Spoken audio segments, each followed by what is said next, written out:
All right. Good night, everybody. Welcome to Comix Asylum Live with Steve and Jay. We've been on a bit of a hiatus, but we're all back now. Now that I have been released from my movie making duties, and I'd like to welcome to the asylum Joseph Osei and Courtney Small. How you guys doing tonight? Amazing, I'm doing amazing, well, Right. thanks. amazing. And how is my partner in crime, Mr. J, doing?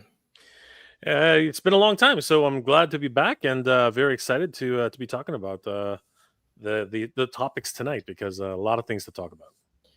Oh, absolutely, absolutely.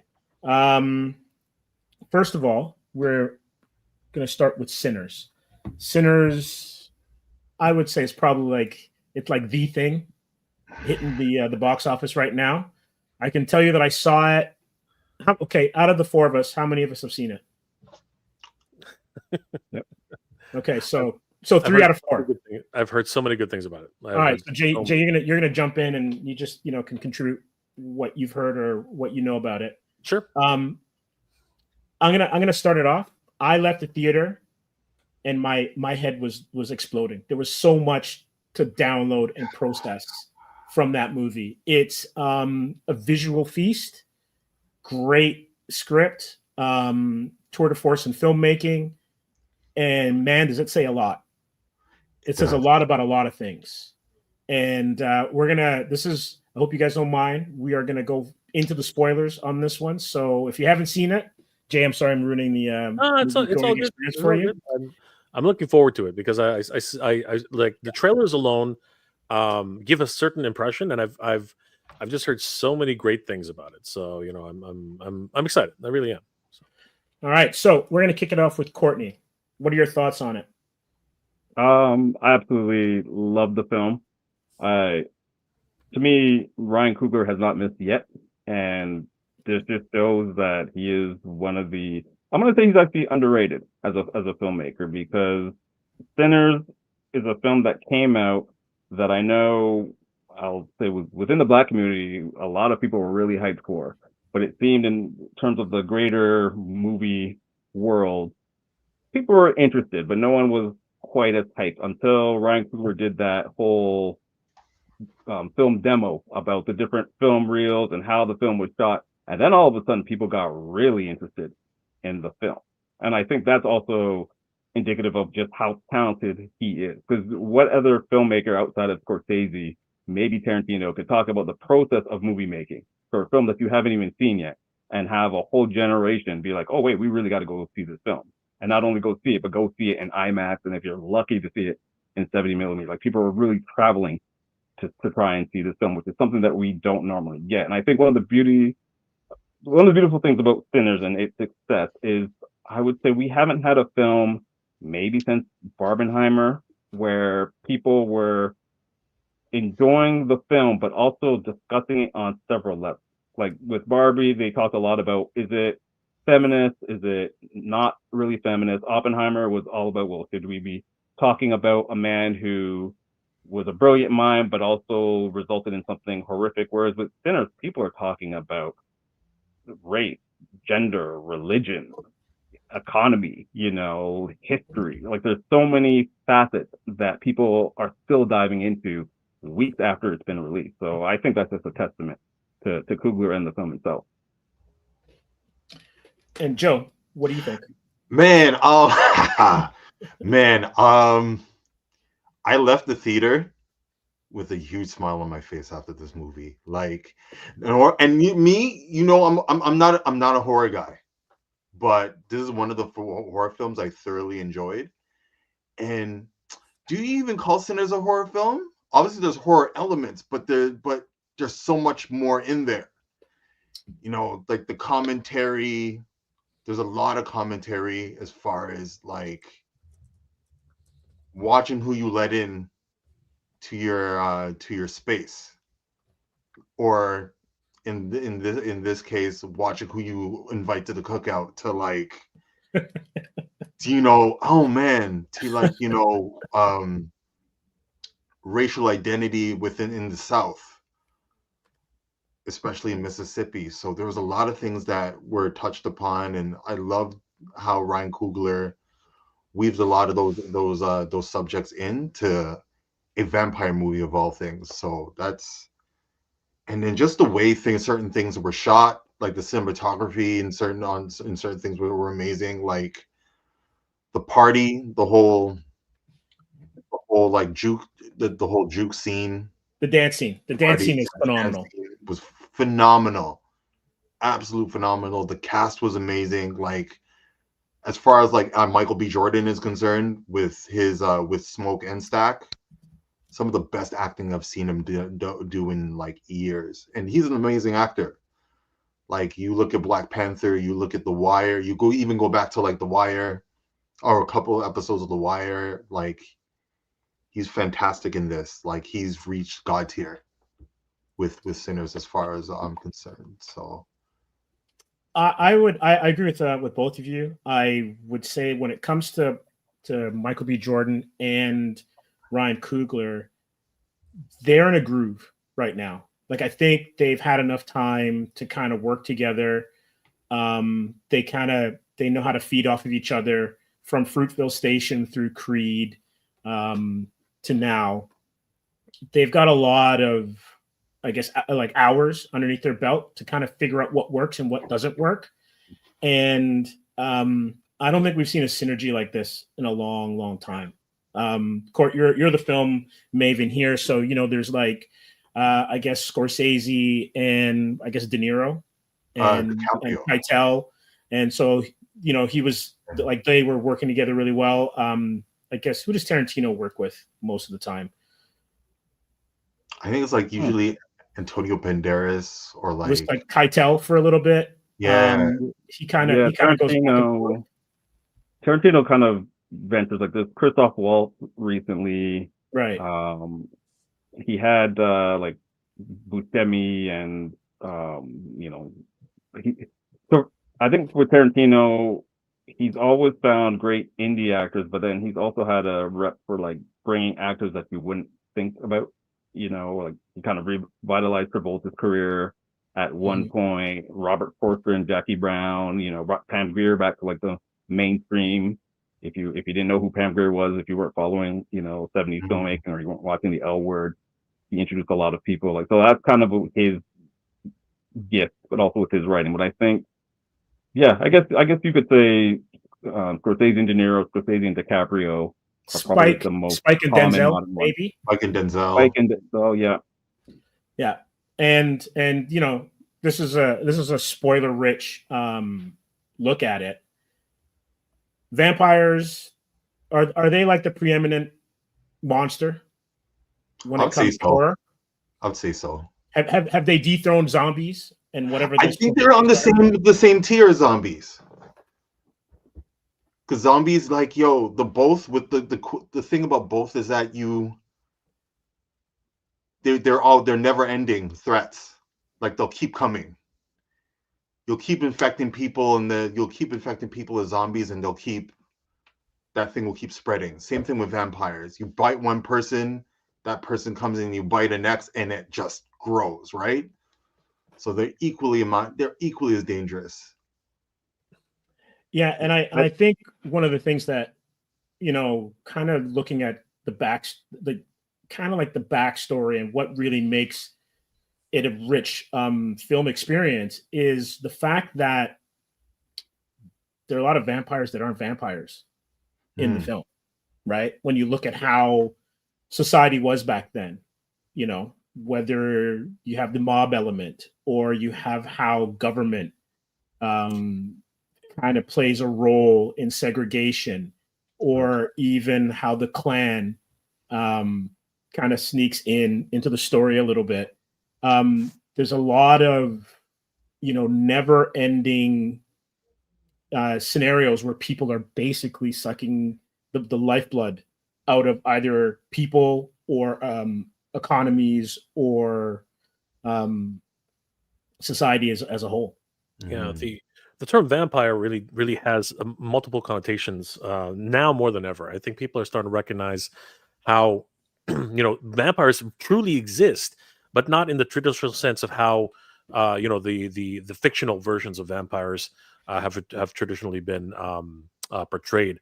I mean, the idea of a soul-sucking vampire is, you know, like if we were to, you know, give it some sort of real world scenario, it could just be corporatism. You know what I mean? How it just sucks the life out of you as a person, and just demands, you know, the demands that are put on you as an individual literally suck away the essence of your entire being, right? And you change, right? You actually do physically change when that gets a hold of you, right? Exactly how we're discussing it now, right? Did they establish whether or not the vampires do actually infect you just by biting you, or is it still based on a you know, a system where you have to accept becoming a vampire? Is it was that highlighted in the film, or Court, was I'm it just? gonna let you take that one. Well, it's interesting. So you do have you get turned by being bit. How they use the mythology, though, is when you are bit, you are still, everyone is kind of connected. All the vampires are essentially connected, and they're connected to the big bad guy, Remick, who's this Irish vampire. But how Remick presents himself is not like Nosferatu, where it's kind of like a fearsome demon that wants to consume. Remick presents himself as the average man. Like, you know, I'm one of you. I've been burdened by society, just like you, the Black community, have been burdened as well. You know, the Irish history is the exact same. We becoming a vampire means us growing together and starting our own kind of new world, becoming our own strong power. The catch is the power falls under Remick's umbrella. You know, in many ways, as you were talking about the sucking of society, he's trying to suck the gift, in this case, music, and the power of music that comes from the Black community, and kind of co-opt it. You know, steal from the Black culture to use it for his own gains, and then have the Black culture fall under his umbrella. So yes, you have a lot of the traditional vampire tropes, but then you add this whole other cultural aspect to it, which makes Remick a really fascinating vampire. Yeah. Sorry, Jake, go ahead. No, go ahead. You make your point. No, I just want to jump on there because, like, he's a villain and he's not a villain, right? But it's fascinating because, like, it's almost because of the way that the powers work. He's got this amazing pyramid scheme where he doesn't want to wipe you out. He just wants to use you and collect you because it makes him more powerful. And there's almost like this sense of, in a weird way, and unless I've misread it, there's almost like a sense of community that he's building as well too. But that helps to make him stronger. And it's really interesting too, because the way that he's introduced, he's in the middle of his journey when he's introduced at the beginning of the film, and we get a snippet of him being on the run, and it would be interesting to see or to know what the First Nations tribe that was hunting him down, how they figured him out, and how he got to that point, because they were onto him without a doubt. It killed me. It killed me how they warned that couple about Remick and they didn't listen. You know why though, Joe? Like, let's just cut to the chase. Let's just cut to the chase. We know why. Sure.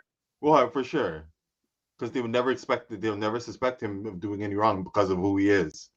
But yeah. And they're not gonna trust him, especially with what was on their bed. Right. With them being Klansmen, there's no way they're gonna listen to them. Right. Another thing I want to bring up is besides Smoke and Stack, the main protagonist, Miles Anton's character. I forget what his name was, but he was Sammy. Cousin. Sammy. I mean, the guitar player. Sammy? The guitar player. Right. The fact that his music attracted Remick is another thing where our music in the past, all of our art attracts them. It's always attracted them to the point where, okay, this is amazing. What can I do with this? How can I take this for my own? Right. And I feel like that that's where like the music and the vampirism kind of correlates, I think. I find it fascinating Yeah. how different cultures view different like vampires. Like there seems to be some in every culture there seems to be some form of life sucking being Mhm. in many cultures, right? And it's interesting the way they're portraying this lead vampire in this film because if you guys played The Witcher, the video game, I don't know if anybody's played it, but No. they're Mhm. like the second game. There's actually an expansion pack where one of the missions is to actually hunt down a vampire who basically they live by a code, right? And what happens is they eventually have to venture into the current elder vampire whose domain they're actually inhabiting, and it's fascinating because when I hear you guys talking about how the vampires are connected, right? It's the same sort of situation within the Witcher, where all of the vampires are connected by a single like master being, and he can sense you no matter where you are. And if you step outside his own moral code, if you will, he has no qualms about either taking you out or punishing you to a certain degree. And all he has to do is think about it, and like there's nothing you can do. So I find it fascinating that they're really bringing all these different aspects of vampirism in this film. I think that's fascinating, and I think it's a refreshing take on the traditional Anne Rice type of characterization. So Yeah. I think it's fascinating. Yeah, for Mhm. sure. Before we go ahead, I just want to acknowledge the people in the comments. So I'm going to start posting some of those. Cobra, Emperor, G.I. Joe, Old Ring Collector, Delta 17. What's up? How you doing? How's it going, dude? Yo. Shay Reed. What's going on, Hey, Shay? Jay. Hope all is well. Can we talk about Haley Steinfeld's lines? Okay, Yeah. I'm gonna refer to Court and Joe on those because like they are a little bit dim, but man, her character, there's so much there. And then So when much. you factor in what she realized about her own heritage through the making of the film, some really interesting things there. Didn't she mention why that was the reason why she took on this role? Because it connected I'm not her. sure, but you might be right. Yeah, like the way part of the character and what the story it was somewhat related to her roots or her black roots, It's as she possible. mentioned. It's Yeah, possible. Yeah. I found that Dave's pretty. Dimension. Hello, gents. How you doing? Welcome to the asylum. Let me see here. Cobra Emperor. I have not seen the movie or heard of it. Well, Really? I'm I surprised. would go check it out. Also, too, Court, you had mentioned about how this film had been. It's basically captured the cultural zeitgeist, right? Mhm. They're bringing it back into IMAX, so that tells you something, right? Like this, it's hitting a chord. And I know comic book guy, love my comic book movies, but one thing that's really refreshing is that this is an OG IP. This is just, it's not connected to anything. Now it could become a franchise, but to be an original idea and hit like it has, please, Hollywood, if the terrorists don't come and kill you, make more stuff like this. Yes. Yeah, it's always amazing when something becomes an archetype. You know what I mean? When something like becomes another Matrix. Because I remember when the Matrix really broke ground and no one had ever seen anything like it. Yeah. It was just eye opening and it changed the way cinematography was made, and it changed the way people thought about movies at the time. It made science fiction sexy. You know what I mean? It was something where it was able to almost exist in the Academy without embarrassing the Academy. You know what I mean? Like that type of idea that it really broke the boundaries on that kind of situation, right? And this has the capacity to make horror into something that the Academy can definitely look at and say, hey, you know what, this is something that can really bridge a lot of the types of traditional concepts of filmmaking to what we're into now in the 2020s. You know what I mean? It's fascinating how things change and where we are today. No, most definitely. Let's take a look at Andrew Davis. Cut the BS. Best freaking movie out right now. Oh, I agree. I don't think you're going to get any argument from anyone here. Totally agree. Let's go. Let's go down a little bit for. I will say while you're David, checking the comments, I find the IMAX thing fascinating because they're taking Thunderbolts out after 2 weeks, Right. bringing back in Sinners, but then you still have Mission Impossible coming up, right? So I'm wondering, is this going to be a weird summer where Sinners kind of leaves and then comes back and then leaves and comes back? That's a good question. I think it's basically going to come down to economics and if it can justify the need. Because I know that I was trying to figure out an IMAX time to see it, and I saw it in standard. But it basically was like 12:30 on a Thursday afternoon was the last one, and it had been maybe in theaters for like a week and a half. It hadn't been like it wasn't in there for a month. It was kind of there and came and went. And I was kind of disappointed because I wanted to see it in IMAX. And thinking about some of those scenes, especially the dance scene, seeing that in IMAX, let's just say I'm going back. That scene was incredible. Yeah. Andrew Davis, I've seen it 4 times. Go and watch it, David. 4 times, Andrew. Well, I want to hear some of your comments then, if you've seen it 4 times. He's got a pretty good comment around 10:30. And let me flip to it.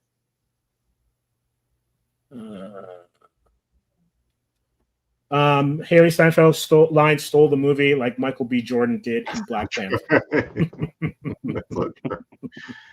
For if you don't get no.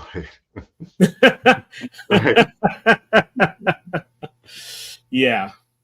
But one thing I'll mention is what I loved what Ryan Coogler did was the deal was this whole deal behind Sinners. Like the fact that he's the first director to like strike a deal, that type of deal with Warner Brothers for this type of film. Like I don't think anybody else has done that. Well, who else? Tarantino has a similar one, or at least had a similar one. Tarantino did. Yeah. But let me tell you, for a minute it caused some heat because the fire that was going through all of the industry rags were like, it's the end of the studio system, right? Mm-hmm. You can't give the talent back their movie because everything's about keeping the catalog. Right. And even Coogler said, it's not going to be for every film. It's for this one. This is like a legacy film. Yeah, I saw that interview and I was fascinated by it. I was actually shocked that they gave him the rights. I was literally like, I was like, how can they do that? I mean, it's such a successful film. But did they give it to him before the film was so successful? It was part of the deal. It reverts back in 25 years. That is so fascinating. So a lot of people were just literally kicking themselves at that point, given the second guess kind of situation, right? Because I guess it's when you think about it, it parallels Star Wars in a lot of ways because it's Star Wars. The studios had no interest at that time about merchandising. They figured merchandising rights, who cares? Nobody buys Burton merchandise from movies, right? Little did they know that Lucas was one of those crazy guys who says, I'm going to make every single character ever from the Star Wars universe. This guy, the guy who freaking Coke in the back. You know what I mean? Like that was what he did. And all of a sudden, all these kids are eating it up like crazy. Like everybody's buying every single version that they can get, And it really did start that whole trend. And then he was licensing it to everybody who could afford one. What was it? Blankets, coffee mugs, like doggy collars. You know what I mean? It literally, he just went crazy and that's when they realized that is the sweetest plum. You know what I mean? That alone will fuel his empire from now until actually it's still going today. Oh, yeah. You know what I mean? Like it's absolutely insane. I think Shay has a really good comment at 10:30.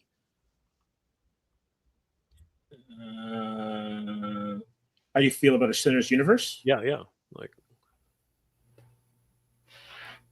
it's ripe to be explored, to be honest with you. There's so much that happens because the beauty of the story is it takes place over the span of a day. Is it even 24 hours, guys? I'm not sure. Right? I think it's 24 hours. Right. But then there's and you see the way that I think with this film is there's so much information and there's so many characters, right? You have like the Asian family. Mm-hmm. You've got Cornbread. You've got the preacher, right? Like there's so many different things. Haley Stanfield's character, you've got and what her mother means to Smoke and Stack, and then even Smoke and Stack's father, right? Yeah. And when you think of the title, no one's clean in this movie. Everybody's done Because dirt. everybody sins. Yeah. So people break their marital vows. There's murder. There's theft. There's a scene at the end which kind of rivals the end of Breaking Bad in terms of like what the F is going on here, and then a little bit of cathartic kind of justice for what happens in the film. And so no one's coming in here clean. They're no, I guess, white shirts to say, for example. But what then happens to everybody, it's not necessarily justified. It's just part of being part of the world, where you're sometimes going to get caught up in other people's shrapnel, and it could be the death of you. Yeah. Most definitely. If you had to pick a character who is kind of like the biggest sinner, Court, who would you pick? It's funny. I would argue, I guess, the biggest sinner is Smoke / Stack, because we're led to believe that they got the money to set up this whole juke joint by doing some shady dealings in Chicago and possibly double crossing the mob over there With Capone and stuff, yeah. Yeah, and then there's a scene where Smoke literally shoots someone in the middle of the street, of a busy street, trying to steal some items from his truck. So he's got a very. But he does give good advice to the girl that was watching the truck. So he does, and I mean they also I guess have like a military background. Yeah, they fought, but it sounds like there was a lot of. Yeah, so there was a lot of killing there as well. So I would say that they probably have the most sin coming in. Sammy is the one who I guess most reflects the audience, in the sense that we're kind of coming into this film pure, and then we are thrown into this seedy world with a lot of sex, some drugs, some drinking, and a lot of violence that erupts because of it. So it's an interesting facet that they make everyone sinners, because I would even argue the Asian couple, and I would even argue Grace, who's been the topic of a lot of discussion, the wife in that couple, she is very much out for her family, but also out for the dollar. She's willing to ignore that there's a man bleeding in the street because Smoke is going to pay her enough money to like pack him up. Like she doesn't care what caused certain things as long as she gets hers, right? So like there's no real character outside of maybe the daughter who's pure. Mm-hmm. Yeah.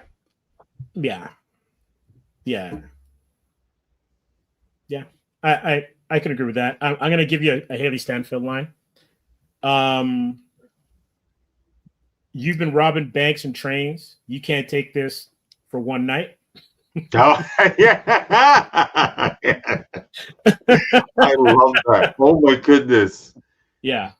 You just put that man in his place. Oh my goodness. Hey, Yeah. So I'm curious what your thoughts are on this, because when The Matrix came out, it's actually quite fascinating how little advertising there was on the first Matrix. It really was one of those movies where they sort of showed you glimpses of what was possible, but they didn't really give you too much. As a matter of fact, a lot of The Matrix was just the data shower. It was right? terrible. That's pretty much all they showed. They showed glimpses of Morpheus, talking a little bit, and they showed that one scene where Carrie-Anne Moss, does the roundhouse kick, right? And I Yeah. think they also showed a little bit of bullet time, but for the most part, it was so ambiguous. You really didn't know what the heck was going on. Unfortunately, with today's sort of social media, social media, and the way the Hollywood machine is in terms of like trying to get guaranteed sales and all that, they sort of had to give a little bit more than they should, which I think they should have, where they showed you that it was a vampire film. But if you were to just come in not understanding, not even knowing, or not even hearing about it, and you start watching the film, it's my understanding that for the first act, and maybe even part of the second act, you actually don't understand that that anything's about to go down in terms of what it is. You're being led down this wonderful story about people's lives. A couple of brothers who maybe got away with quite literally murder at one point, and got some money, are putting together a juke house, and are trying to give back to their hometown, if you will, right? But then as things develop, you start learning more about character development with other characters, and you start learning about the town is not as innocent as they once thought. And then all of a sudden, that one night when everything's supposed to be a celebratory idea, they invite the wrong people in, and everything goes. Do you think it would have had the same impact if you didn't know that there were vampires involved from the trailers? Like, would it have really given way more of a shock factor on that? Kind of like when you get revealed to what the Matrix is on the first viewing. I think it would have. I think it would have had the same impact, even more so. Yep. Like I know for me, I loved being surprised when I watch a film. This is why even with Sinners, I avoided all the trailers and previews and whatnot. Just came in fresh because, yeah, it was advertised as a vampire film, but I came in fresh, saw a period piece, but then it took this hard left into this vampire movie, and I'm like, oh my goodness, this is insane. So I think it would have had the same effect, even a bigger one than what we've gotten in the theaters. So yeah, which is the way I experienced the Matrix, because I remember I never heard about it. It was like already weeks into it, and again, a lot of people start saying you got to watch it, and then I asked, well, what is it? And they said, no, you need to find out for yourself, right? And I think that was a huge thing for the impact that it actually gave you, as and I think that's probably what. It's unfortunate that in today's day and age, you have to like the studios feel that they need to give you more information than is quite necessary. You know what I mean? Trailers dropping soon, or trailers coming soon, or whatever. I think it was the same thing. They did the same thing. The same thing with the Matrix. They also did that with Kill Bill. Come to think of it, you had little snippets of what Kill Bill was of Kill Bill, but you didn't know what it was. Yeah. Right. Yeah. There are certain films where they've tried their best to hide the surprise. You know what I mean? Like, or some trailers these days, like Marvel trailers, sometimes they give you a false narrative. They shoot stuff that doesn't show up in the movie. I'm still waiting for that scene where they're all running in Wakanda. Yeah. Where the Hulk's running. Yeah. Exactly. Yeah. Like if anybody hasn't seen it yet, Thunderbolts, which surprised the hell out of me. Yeah, Thunderbolts, which surprised the hell out of me. And again, no spoilers on this one, but I was like, "Whoa, that was crazy!" Like right in the first, right in the first act, I was like, "Whoa, holy crap!" And it was a bit of a disservice to some fans, but at the end of the day, it was like, "Dang, that just went down." Right? So I think Marvel is the best with misdirects. Yeah, but it's less misdirects. They lie, Joe. They lie. It's not a misdirect. They lie. They do lie. I think that's actually what it is. So you're talking about this film and how it's marketed, or how it was marketed. To me, it's kind of from dusk till dawn, right? That's what a lot of people are saying. But with the same director. Yeah. But no, this is what I mean. It's one type of film until you get to a certain point, right? And then it's kind of like that second act, third act, middle of second, where then you go full into the horror.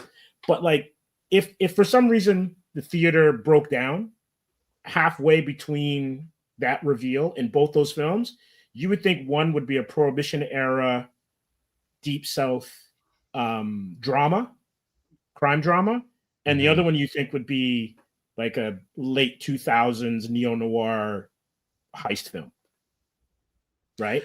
Yeah. And so I can't remember any of the marketing from Dusk Till Dawn. I just remember it being in the theater going, holy crap, what the hell, what, this turn is crazy. It was kind of the same thing for me when I watched Drive for the Oh, first right, time. right. Yeah. Drive, you think it's like this cool, slick, like drama with Ryan Gosling, but then you get to that elevator scene, and then the whole movie goes left, and it just Yeah. becomes like this bloody revenge, actioner. Like you gotta Yeah. love it. Like Yeah. And Court, I getting think back to, I'm sorry, go ahead. I'm gonna be the weird. Sorry, I was gonna say I'm gonna be slightly opposite to you both because I'm very much anti trailers giving away the goods, giving away the whole movie. I would argue there were certain Thunderbolt trailers that gave away way too much. But what I think selling this as a vampire film is the best way to do it because you're going to attract a wider audience just in general. If you sell it as like a kind of Prohibition era type drama, you may not get like the horror crowd, whatever. But I think the real surprise for a lot of people is they go in expecting a vampire film and vampire craziness, and yes, it is kind of like From Dusk Till Dawn where it draws out the character stuff before you get to the vampires. What I think is getting people really excited is that first half is really fascinating. We talk about the dance sequence, we talk about the characters, like people get really drawn into the characters, where I would argue From Dusk Till Dawn, you don't really get that attached to the brothers or any of the people. You get attached to them when they're all trying to get out of the situation. But here, you're connected to a lot of even the side characters. You feel like you know them. So when things go down and people have to make decisions, and they're literally like, there's a line between them. There's the door. There's on one side the vampires, one side the people that are, trying to stay alive. You feel the connection, you feel that push and pull that some of the characters have. So I think the real surprise is not that, oh, it's a vampire film and one of the brothers becomes a vampire. It's everything that leads up to it. I don't think people were expecting to get such a rich type of film. And I think that's why it works. I totally agree with you, because one of the things that you kind of run into when you have an ensemble like this, especially when you have certain kind of set pieces, there's not enough time for characterization. So you have a lot of like cardboard cutouts, archetypes almost, but like just a cornbread, man. Cornbread. Yeah, right. Like, and you know who got cornbread in trouble? His woman. He didn't want to go. yeah. And it was like, you better go. And it's like, yeah, your fate sealed, right? And then I'm gonna go to Andrew, who has a great comment here. Pauline accused Smoke, and Pauline's one of the singers that ended up with Sammy, accused Smoke of being immoral and the reason why the devil came, and she wasn't innocent at all because she hooked up with Sammy, Right. And Sammy was kind of like, hey, I know your situation. It was funny that, and it was really interesting too, because it wasn't the guys that were pressing for any kind of sexual relations. They were the ones who were not the aggressors, right? So it was really interesting how they played with all these different kind of dynamics and made the characters real. And I think that's why this resonates, because everyone can kind of empathize or connect to a lot of the characters. And also what the characters went through, like what the brothers had to go through with an abusive dad, right? That put them on the road to being able to kill without any kind of remorse, because it's survival. And I guess it's sinners and survival, because a lot of this is trying to survive, whether it's within the confines of an unjust society, or being alone, or trying to make money, or dealing with racism and oppression. Like there's so like this story can be broken down and analyzed 10 different ways without even getting into the supernatural, or even how every culture is connected through the supernatural, and cultures that you wouldn't think have any connection, but through the music, right? You have these conduits to other worlds that are connected through song. And you see it through Sam. Yeah. When Sam plays, you see the different eras pop up. I thought that was really cool. Like you see everything from like the Afro-Western, East African dancing to like the Chinese dancer, the Chinese right? dancer, hip hop. First Nations dancers. Yeah. There's so much where it's like we're so different. And in a way, this gets back to the villain. Because once you're a vampire, you're all the same, right? Yeah. And in a way, through the musical scene, we're all the same. We are. With slight differences. Yeah. I really enjoy the concept that a lot of movies are employing this this technique where if you really break it down, the movie could be a drama. As you said earlier, Steve, the movie could easily become a drama at any point. You know what I mean? It could be a drama, it could be a period piece. But it misdirects you so well that you don't even like. Again, if as Joseph said, that if you didn't know you were coming into a vampire movie, this would hit you so hard. It would just basically throw you for a complete loop. And it could easily be a drama, it could be a horror. It could, like horror is probably the furthest thing from your mind until the very, you know, the final act, right, where everything just the crap hits the fan and everybody's fending for themselves, right? But it also is a study in human behavior and human nature, right? What do you do when you're pushed to a corner? Who will you protect? I really do love films like The Road. You know what I mean? Where post-apocalyptic films, where the true nature of humans really comes out. Does it matter if you're a man or a woman? If you're just food at the end of the day, you know what I mean? And that seems to be a really common theme in these things, because when you come down to it, right? If you are faced against a common enemy, but again, it's you versus the world, everybody for themselves. Like, where does your humanity go? Right? Where is your sense of survival at that point? Like, who is it that you're most willing to protect, or are you just out for self-preservation? I think that's a fascinating look at how people behave, and you know, movies like this really highlight that kind of concept. So I think it's absolutely fascinating.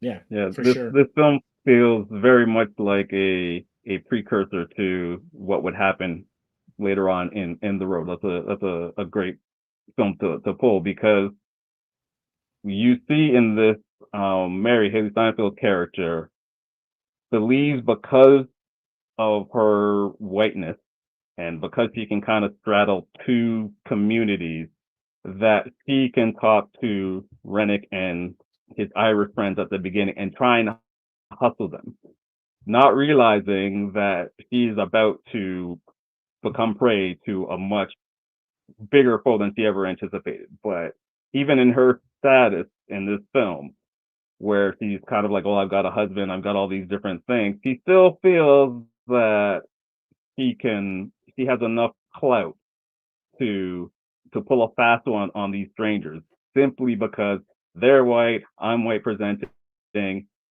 it'll be fine. And again, that opens the doorway to all this chaos, right? Like, often societies fall usually happens in these type of films with people who think that they can outgame whatever the monster or real foe is. Yeah, for sure. And I think looking for that edge, and I'm going to go back to Andrew, another comment that Andrew has here. Cornbread's wife got turned on by what Stack said. It's like, you know, I think it's a Glenn Fry song from back in the 80s. The lure of easy money has a very strong appeal, right? And once you start kind of thinking that you are invincible, it leads you down a different road. And it's funny because, Court, you mentioned Haley's character. It also reminded me of the scene in Get Out where the girlfriend is tearing a strip off the cop, right? Because of her status and, you know, her whiteness and all that kind of stuff. And it's amazing how, and you see it in like in every kind of movie, superhero movie, whatever, where when you think you have the power dynamic in your favor, you're gonna use it to your advantage. Mm-hmm. For the most part, happening in real life. Yeah, it's life. Look It's at life. look We at see what's it every day. look at what's his name that's on trail right now. Like, Which one? Be specific. 'Cause I'm not sure you're talking about. Diddy. Look at Diddy. He thought he was Oh, invincible. right. And look what happened. Right. Yeah. It's the power, like the lure of celebrity supposedly empowers you, but it also gets you in trouble at the same time. Absolute power corrupts for sure. It's definitely the power that one has over one over others, right? Because that's really what it was for him. It wasn't about the sex. It wasn't about the money. It was about being able to tell somebody, you know, do this, right? And they did it, right? Because of the fear, right? The fear of the power that he commanded in, and the I guess the dirt he had on everybody, right? Cameras everywhere, you know, just being able to just say, I can end you. Not the way you might think, but I can totally end you, right? And then in some ways he did end people just the way you thought he would. You know what I mean? Like it was, again, just absolutely monstrous, right? And vampires do exist in real life, right? I mean, that's a clear-cut example Metaphorically. of a sinner truly being a vampire, right? I mean, like real world examples, right? So yeah. Throughout this, yeah, go ahead, Court. Oh, I was just going to say, throughout this film, to tie into what you were both saying, and the last audience comment, money is the key that everyone thinks will give them the power that they seek. So, like, there's characters, even there's a sequence at the end, which Steve alluded to, which is it's satisfying to watch. But even in that scene, which is a really violent scene, there's a character who thinks he can still buy his way out of it, right? Like money is at the beginning. Money is what they use to get the barn for the juke joint, which might have come from illegal means. And throughout, they entice Cornbread's wife by saying, "Come work for us. We got this money." Delta Slim, played by Delroy Lindo, wonderful performance, great alcoholic musician. But and he's like, you guys don't have the money. I got a stable job. And they say, no. And they flash some cash. We'll pay you a lot of money just for this one night. And then if you like the place, we'll pay you this moving forward. Again, money is the thing that lures everyone essentially to their fate, right? And also, in some cases, and it's, you know, on full display in this movie, allows people to turn a blind eye to some really heinous people, right? As long as I'm going to get my bag, I'll make a deal with the devil, right? And Sammy kind of, like, if you look at it from like his father's point of view, he's like Robert Johnson, right? Went down to the crossroads, right? Making a deal with the devil to play the devil's music. Mm-hmm. And so everybody, and what's he seeking? Not because you could just play. He could have played guitar in the church, but he was seeking his own fame and fortune by playing in the juke joint. The classic music industry tale. You know what I mean? You signed that that contract without reading the fine print. You, unbeknownst to you, you've signed your soul to the devil. Like, yeah, true that. We've really delved into Sinners pretty well, but because we're talking about vampires, I want to turn it a little bit. Without naming Sinners, what are some of your all-time favorite vampire movies? We'll start with Court. A couple that came to mind for me. One was Ganja and Hef. I know Spike Lee did a remake of it, which is not good, but if you watch the original, really great vampire film. I believe it was from the 70s. It's the 70s, the 70s movie. Yeah, and it, you know, you've got this love story between this couple, and one of them, the man is turned into a vampire, and he's in love with Hef, and you know, the whole thing is like, will he turn her? Will he succumb to his charm? I really like that one. A more recent one, Let the Right One In, I would say the original version. The American one is actually a solid remake, but it's a really great film that this little boy who's being bullied becomes friends with this girl who just happens to be a vampire. And it's this weird kind of kinetic friendship between them while also being a really chilling vampire film. So those were two that jumped to mind for me. And then I'll throw in a comedy, What We Do in the Shadows, the film Taika version. Waititi. I haven't watched the full series, but again, vampires don't always have to be scary. Sometimes they can be funny. Like, one of the things I like about genre is when people play with expectations, and kind of turn it on their head. So I'll give those three to start. What about you, Joe? Just two that come to mind. I'm pretty sure a third one will come, but the first two that come to mind, one is Lost Boys. Yeah. The Lost Boys. Old school classic. Old school classic. Listen, that's been like, from time, that's been like my Halloween. Like, that's your joint, right? Your Halloween joint? Yeah. That's it. It's like just the time, like, I'm very big on the 80s, so just the time itself was pretty cool. Just the story of like, it's like your coming of age story, but then you mix it in with like the vampires, and talk about misdirects. Like, you would never suspect that the boys, the mom's boyfriend was the head vampire of all those punks. So that was pretty. I always thought that was pretty cool, and the fact that the grandpa knew about the vampires, that was pretty dope. And then like Blade, obviously, the first two Blade movies, to me, come off as like some of my favorite vampires. However, thinking back to the Blade films, I kind of wish they went with like comic book Blade instead of like the half human, half vampire Blade. Right. Like, that was don't get me wrong, it was cool. The concept of him being a half vampire was cool, but I just find like the classic UK Blade was even better. The fact that he was a human that was immune to the vampire's bite. But no, the first two movies, especially Guillermo del Toro's Blade 2, amazing films. Yeah. I guess you can't beat the rave scene in Blade 1 too. That's yeah. Anytime that music drops, that scene comes to mind, right? So what about you, Jay? You know what? Honestly, I'm a bit of a my vampire tastes go all over the place. One vampire film I really enjoyed, which is it's more of a satire than really a vampire film. It's Sundown. I don't think a lot of people even know what that is. I'm not familiar with it. It stars it has several stars. It has an ensemble cast, but the two that stick out for most people recognizing things, Bruce Campbell is in the film.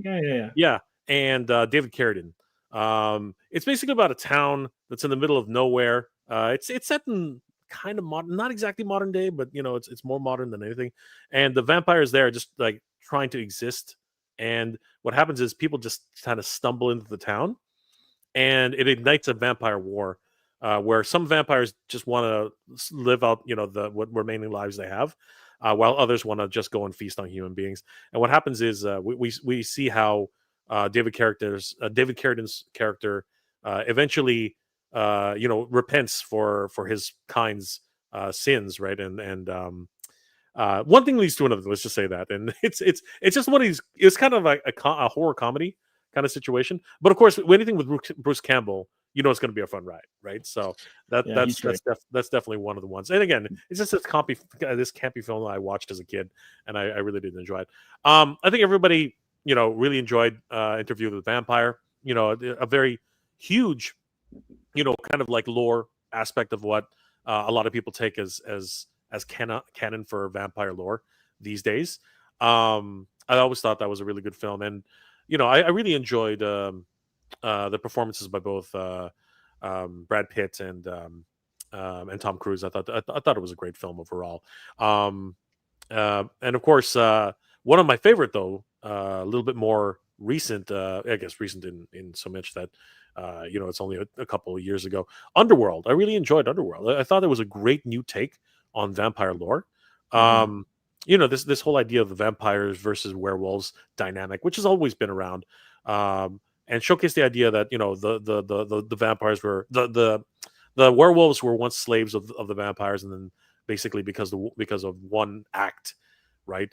It changed the entire dynamic of the entire underworld, which is exactly what it was. And then most recent, which I really actually enjoyed, was just because again it was just one of those things that I really enjoyed when they turn lore upside down on its head. I really enjoyed Abigail.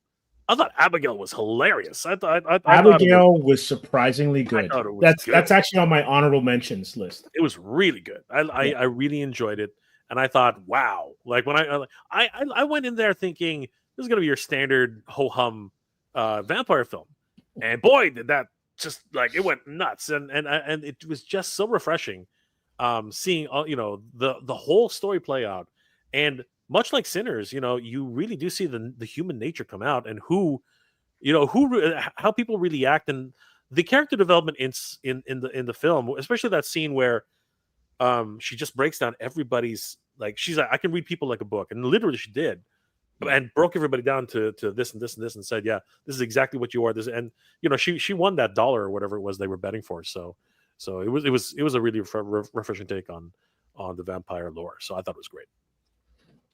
Okay, good. All great choices. Two of mine have already been mentioned. I think probably for me, Let the Right One In is probably my favorite. There's just something I liked about. I didn't enjoy the North American remake as much as I enjoyed the original. I actually have it on DVD. There was just something about the subtlety of the. I think it was Swedish. I think it was a Swedish film, and just the way they shot it, the violence was very understated, but still, it hit home. And you're right, Court. There's the dynamic between the two leads, the boy and the young girl, were great. I enjoyed 30 Days a Night. I thought that was a lot of fun. That was an interesting twist with the I guess the setting, because they're all in darkness for whatever that town was. That was a lot of fun. Mm-hmm. And then I enjoyed From Dusk Till Dawn. That's one of my faves as well too. I'm trying to think if there's another one. I liked The Hunger when I was younger. That was I think that was a Susan Sarandon flick from back in like the mid 80s. I'm not sure if David Bowie was in it or not.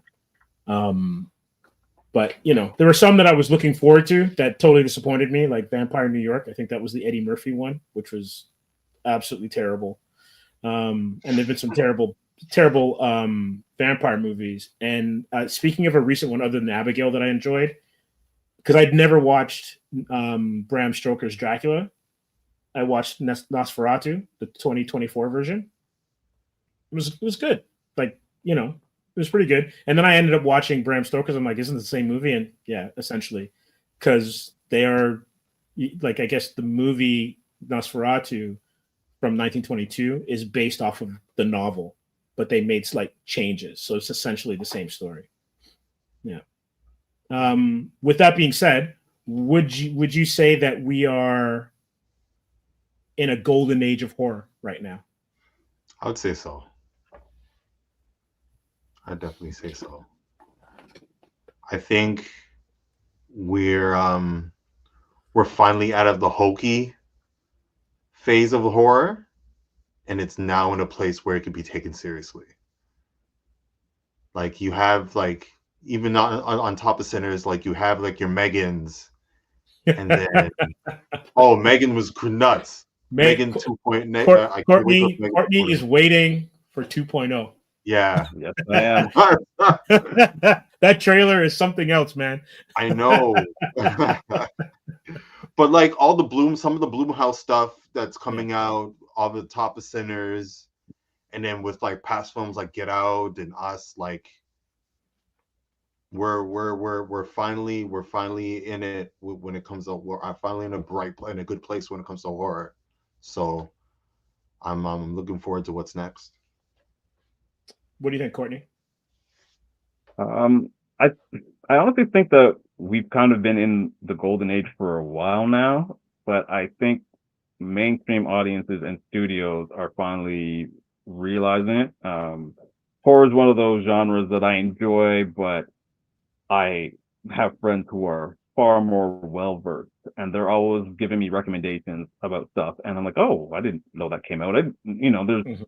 and they've been giving me recommendations for a while now, and like at least good 5, 6 years of really cool stuff. And I think last year in particular, there was so many that came out that were box office hits. You had Long Legs, which I was also on, Smile 2, which I really loved, and I thought the first one was just all right. Like there was, even Nosferatu, I wasn't as big of it on it as you were, Steve, but I did appreciate the overall look and aesthetics of it, and the fact that they shipped in over like 300 rats or something just so they could It was make the crazy. scene real. I'm like, why don't you just use special effects? Like, I don't know if I would want to be on a set with 300 rats rolling about, but that's just me. But I do think that horror films for so long have been making a lot of money, and they're so, for the most part, cheap to make. Barbarian. I don't know if you've seen Barbarian, but Barbarian's great film that cost next to nothing, made a lot of money, and I think general audiences outside of horror fans are now starting to realize, hey, there's a lot of really cool, interesting horror films. I think it's just taken a while. I think everything goes through waves. I think a lot of audiences were caught up in the Marvel everything of cinema. And now, because there's been 34, 37 odd films, they're kind of like, we want something different. And horror's offering that. Yeah. What do you think, James? I'll be honest with you. I think that horror, as mentioned by Courtney, that at one point it was the golden goose for a lot of filmmakers because they're cheap to make. If you're talking about slasher films, right? It's just like back in the 80s, it literally was just Michael Myers chasing you for 90 minutes. And you're hiding in every possible nook and cranny of a small house. You know what I mean? But it's all about that suspenseful drama, right? That keeps you on your edge, that keeps you on the edge of your seat. And I think that's really how it was easier for filmmakers with just some shrill music, dark, really really dark scenes. So you didn't really need a gaffer. You know what I mean? You sort of just had a few small pot lights and you were good. And you could really just capture that essence, that primal fear. But I think that now filmmakers are really learning from international films and other sources to understand really what makes horror films absolutely frightening and terrifying. I think that the Japanese really at one point were some of the masters of horror. Psychologically, Yes. there are a couple of films, Korean films, which are Korean absolutely is great. just like you don't sleep because it's something else in your mind. Like it's just in the back of your head thinking that can happen to you. Like you know what I mean? Like that could absolutely 100% happen to you. And it's that kind of horror that really has been a sleeper for a long time. And now filmmakers are using those techniques and bringing them in narratively and filmatically, right? And just bringing it all together. And now, as you said, the golden age of horror might be upon us. But just as Courtney has said as well, and Joseph, like we're all looking at the fruits of the filmmakers who came before us, and now we're finding that horror is becoming more sophisticated and more consumable by general audiences now, and even people who don't like horror can find something in them. Like again, psychologically, thrillingly, cinematographically, right? There's a lot to take in and a lot to appreciate about, because most people literally thought at one point, much like sci-fi and fantasy, that horror is just a one trick pony, right? It's a little bit of music, a little bit of lighting, and a killer who can't be stopped, right? Like that was how that came about. And then what's it called? The what's it called? Silence of the Lambs. All these thrillers that just sort of made you think first, right? And then you had Seven, and which technically wasn't really horror. The beautiful thing about Seven was that you only saw the aftermath. You never really saw the act. And I thought that was a really powerful storytelling medium, that you saw what happened at the end, and you didn't even get to see how he did it or why he did it. And at the end, there was a twist, and that twist was just absolutely, mind blowing. And I thought that really was a really great. Unfortunately, that's a thriller, not really a horror. There's there are fine lines between everything, right? But it easily could have become a horror if they decided to include just a little bit more. So yeah, I think we definitely are. If we're not at the golden age, we're at the precipice of something great, and I think that's amazing. Yeah, like I agree with it with all of you, because I'm not a huge horror fan, but obviously, grew up in the Halloween times, Friday the 13th, and then we went into like this Rob Zombie. Was it Rob Zombie where it was almost like shock horror phase? Yeah. Which for my delicate soul was a bit much. Yeah. And then you got Blumhouse, and then you get some A24, and it's kind of funny. You hear, is it an A24 kind of film? Like Midsommar and stuff like that, where you're watching it, stuff happens, and you're kind of cursing, going, "What the hell am I watching?" kind of stuff. But it's not where people are being dismembered or whatever. It's like it's building up. It's showing, but not telling or whatever. It's the suspense. And then these weird acts, either by individuals or a supernatural force or the combination of such, which really draws you into the story. And then you're actually horrified by the entire canvas, as opposed to just one act or by a force of nature. And so you can get your visceral kicks in horror with a lot of stuff. I know, Courtney, would you consider The Purge horror of a sorts? Yeah, I would put it as horror. I'm one of the rare people that really enjoy those films, acknowledging that they're not great, but I love the premise of it. Yeah, and I think a lot of it's because, similar to we were talking about The Road earlier, films where society crumbles for whatever reason, even if it's just for a 24-hour period, I find fascinating, because you kind of see what mankind really is in many ways. Once you take away all the niceties, when things hit the fan, there's people that will look out for others, and there's going to be people that are just out for themselves. And when those two collide, it's going to be very messy. So yeah, I would consider The Purge horror. Right. And so stuff like that, all the way up to Nope, Get Out. I would even consider Him, which is a new film. It's Jordan Peele produced. Yeah. Centered on football, right? That's going to be a horror film. If it isn't, I would be surprised. But it's what makes you feel unsettled that I think is horror, right? Mm-hmm. And you can go all the way back to when was 79 when Alien came out. Oh yeah. The first Alien's a horror film, right? It's a monster in the house. The second one's an action, it's kind of like Arnold Schwarzenegger inspired thing. But as long as you take the elements and then you have the characters in a situation where you care about them, and it's dark or foreboding, and then things play on your mind because you don't know what's going to happen next necessarily, that's all that matters. That's good horror as far as I'm concerned. All right. Speaking of Schwarzenegger, I can consider Predator a horror movie. Like, yeah, to a degree, for sure. Yeah, the fact that they're in like a darker jungle. Yeah, that's monster in the house. The house is a jungle. So absolutely, it becomes an action film at the end. Yes, but the stalking and the anticipation of the kill and those elements were definitely 100%. When I first watched it as a kid, it terrified me. You know what I mean? Like just in the same way the first Alien film terrified me, right? But I think that there's also levels of horror now, right? Oh, totally. You have your gore horror like Saw, you know what I mean? And Human Centipede, where they're just disgusting scenes. Human Centipede, yeah, which totally turn people off. But there's just a fascination about these types of things. You know what I mean? Where it really does, give you again this primal nature of what is possible.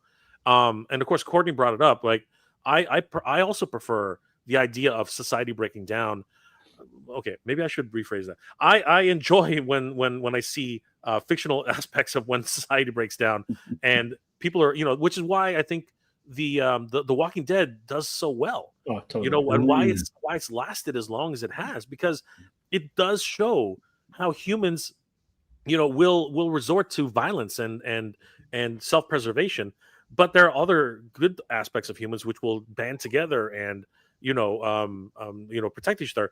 And to a certain degree, Mad Max is another example of that, where there are those who prey and those who protect, right? So it's the post-apocalyptic idea is just absolutely fascinating.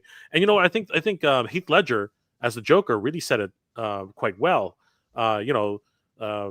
The world is only as good. People are only as good as the world allows them to be, right? When the chips are down, civilized people, they'll eat each other. And I truly believe that type of way. When he said that in the film, I was like, dang, that's actually, I believe that. I believe that wholeheartedly, right? Yeah. It reminds for gas or resources. For sure. It reminds me of a Daredevil line. I think it was in the Netflix version. And I think it's from the comics too. Joe, you might can back me up or correct me on that. Where he was comparing himself to Punisher, and he says he's one bad day away from being Punisher, right? Yeah. I remember he said that in season 2. Right. So it's just kind of like the lives we have are built on a house of cards, and I think we are watching in real time how delicate what we have is. And sometimes these films are a harbinger. Sometimes they run alongside to kind of give you an idea of, what it's like out there for some people, but in an escapist and in a fantastic kind of setting. But the reason why they resonate is because they're pretty much linked to the human experience and the human condition. Yeah. And it's fascinating the way comics is picking up on these ideas too, right? Because we're seeing books like the latest, like that Batman series, where what if Batman just decides to start killing people? Like, man, what if the man who laughs or whatever? Yeah. Or the one where he's got a big axe on his chest, right? Oh, absolute. Yeah. And he just decides, to be judge, jury, and executioner. You know what I mean? Red Sun. You can argue. I didn't think about it that way, because it is kind of like apocalypse inspired, but the Absolute Universe is kind of a horror version of the DC universe. Yeah, it is a reverse of everything that we, and I think that's the whole point. It's made to make us question, the real moral implications of what it is to be a superhero, right? Quote unquote, right? Like, where do you draw that line, right? Like, and as you said earlier, that question has come up multiple times in different formats, right? Like, Alfred Pennyworth once said that revenge is a pit, right? And it's deep and it's dark, and Bruce Wayne walks that fine line on that pit every day, and if he ever falls in, he'll be lost, and that may just be the end of Batman, right? So, and who was it? It was I guess it was in that same movie, right? I think it was Harvey Dent. He said, you live long enough to become a hero, or sorry, you live or die and become a hero, or you live long enough to become the villain, right? It's those type of parallels, those types of realities that do come true, because at some point, again, wonderful comics knows all the answers, right? Comics has all the answers, because even in Judge Dredd, Rico, he says the same thing. He says, the innocent are only innocent until they become guilty. Maybe that's why he started killing people, because he started, and what was it, the Minority Report. We can start telling who's actually going to become a criminal before they even become criminals. We can start. What were they called? They were called precogs or something like that. Something like that. Yeah. So they started. They went back in time. They grabbed them, and Sorry, is that a spoiler? Not for Minority Report. Not for Minority Report. So I got a couple of questions here. Shay, do you think that Blade would have trouble with the Sinners vampires? I guess it depends which Blade. If you're talking cinematic, I think he'd take them. Well, he can walk around in the daytime. So I mean, he's just got to find their lair and start like. I think he could take them, most of them physically. I actually think he would have problems with Rennick. And Yes, the reason I say that is Rennick presents himself as very unassuming. When we first see him, he's on the run from the Navajo tribe, and he's already kind of wounded. And when he comes across this couple who just happen to be in the clan, he portrays himself almost like a poor beggar, who's being wrongly persecuted by the indigenous community. And even when he comes across Smoke and Stack in the juke joint, he comes in very wholesome. They just want to come in and play their music. They sit outside. They're patient. He comes across like he's not a threat, even though deep down we all know there's something a little off about this guy. Even when they're singing their Irish jig, everyone outside of Stack is kind of looking at him a little suspicious. Stack's kind of getting down to the music. He's like, oh, these people are all right, And I think he would probably catch Blade off guard.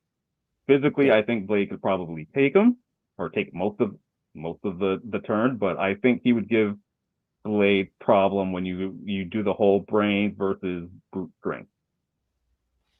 Right. Another great question.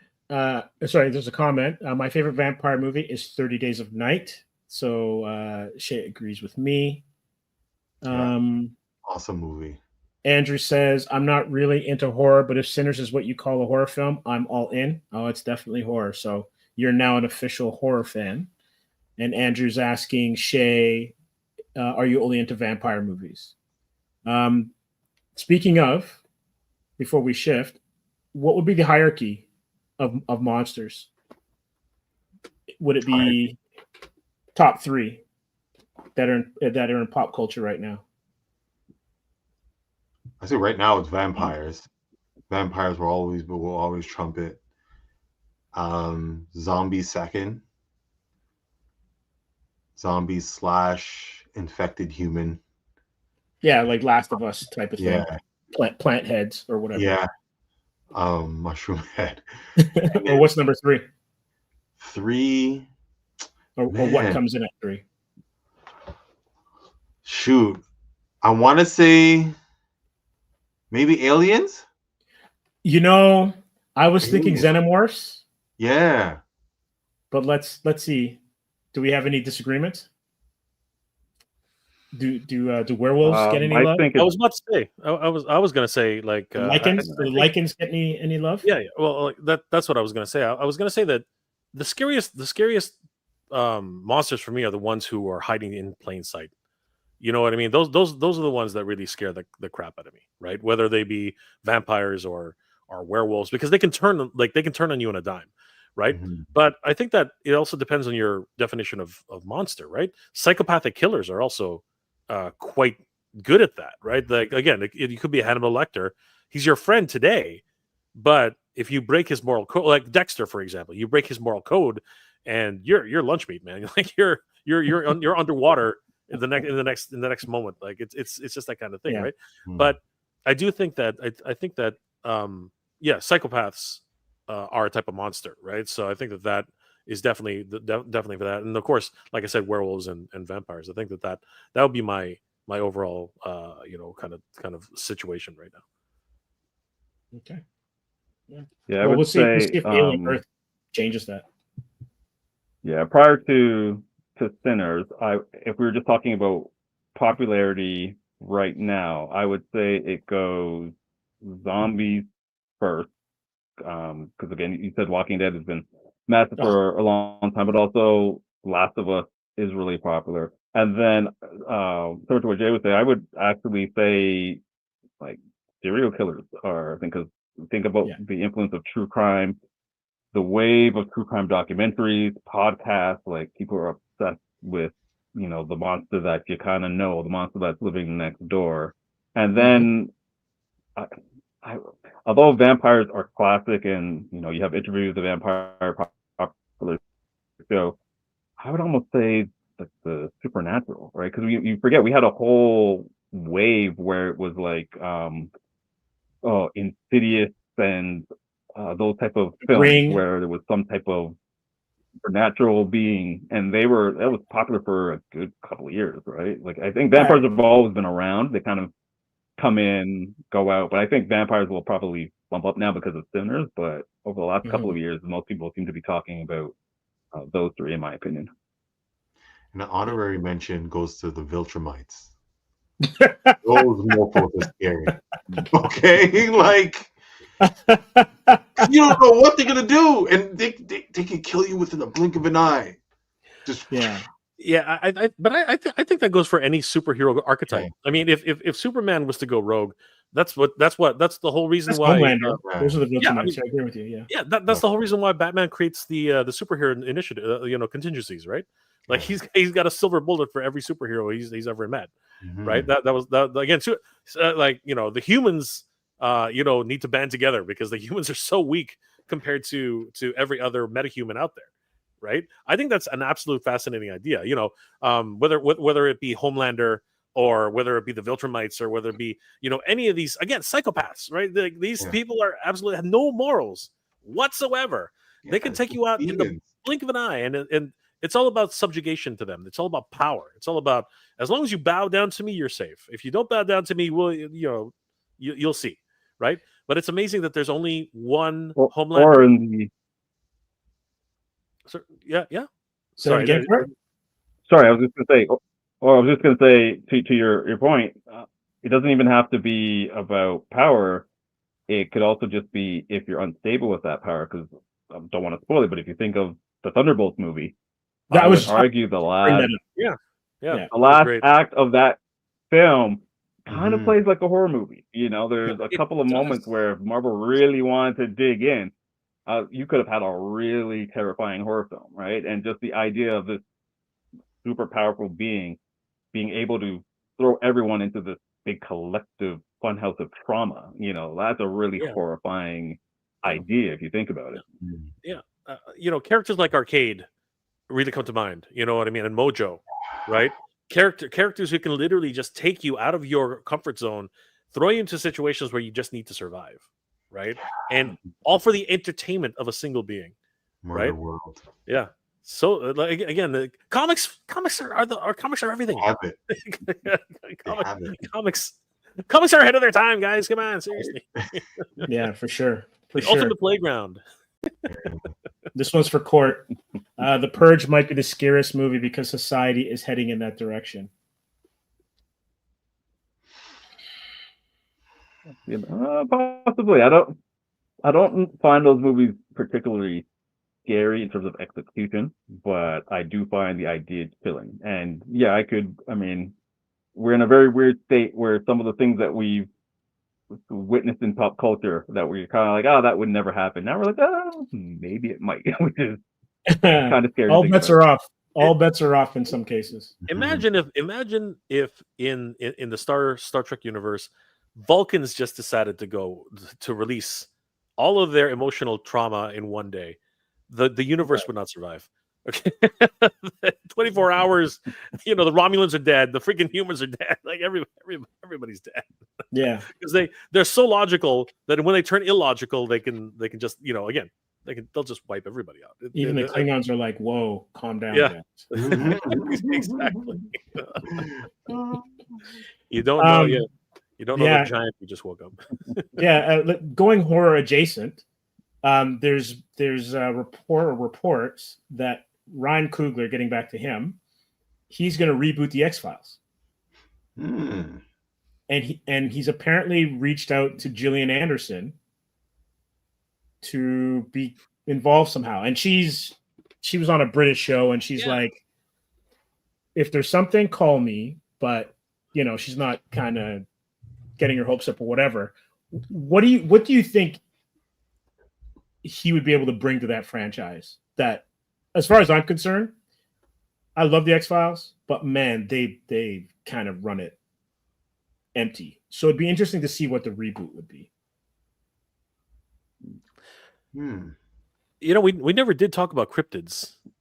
You know what I mean? Like that's another untapped resource, because I think that's really what X-Files brought to the game, right? Like like the unknown, right? Alien, like we talk about aliens, but we didn't talk. You know, some of the best X-Files films or episodes were the ones you didn't really know what they were trying to get to, and then all of a sudden they sort of explain it to you.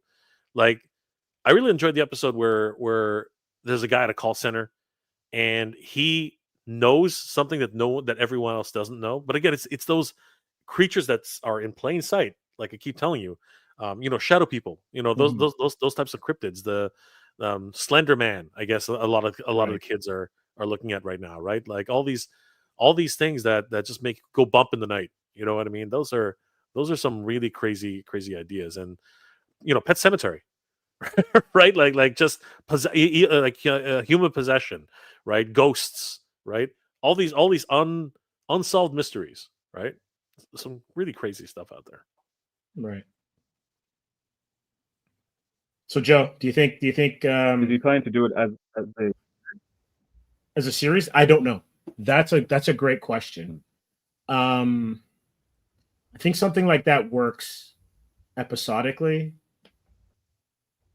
Like who knows? Because There were movies. Actually, wait a second. Is he involved with Ironheart? Yeah, he is. He's executive. I think executive producer. Okay, so maybe X-Files will be, kind of like back on some sort of streaming service or something.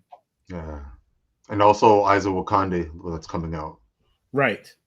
So if he's doing television, then I can see him doing it that way. I don't think like the X-Files is so deep in terms of its lore and what you're trying to say. I don't know if you can do that in an hour and a half and do it justice without having. Well, you know what? If you do it where the story is compelling and it's kind of Sinners-like in terms of like a rich tapestry, and then you've got these two agents trying to figure out stuff, then it can work. It could totally work. It would just be interesting. How would it be different? Like would it be not working out of Washington? Would it be American Horror Story, but with supernatural kind of FBI feels? Would you have agents of different ethnicity delving into the different ethnicities that are in lore that's in the U.S.? Like, it'd be interesting. Would it be international? I have no idea. How do you not make it feel like a reboot of an older series? Like, I feel like a lot of reboots fall into that trap where it's the new thing, but it feels almost like it, or it feels exactly like it. I'll give you a perfect example. Yeah. Which was heartbreaking for me when Michael Mann went and did Miami Vice again. Yeah. What was the point of that? It felt empty. Yeah. Because it didn't have what made the series enjoyable. Yeah. So whether it was the music, the pastels, that 80s kind of whatever the magic of the 80s was. And I think the X-Files, you're right. Like there's like, how do you recapture that and not have it kind of fall flat? Because like storytelling has changed a lot, right? Like just watch Black Mirror. And there's some great episodes in Black Mirror this season. Yes. So I don't know.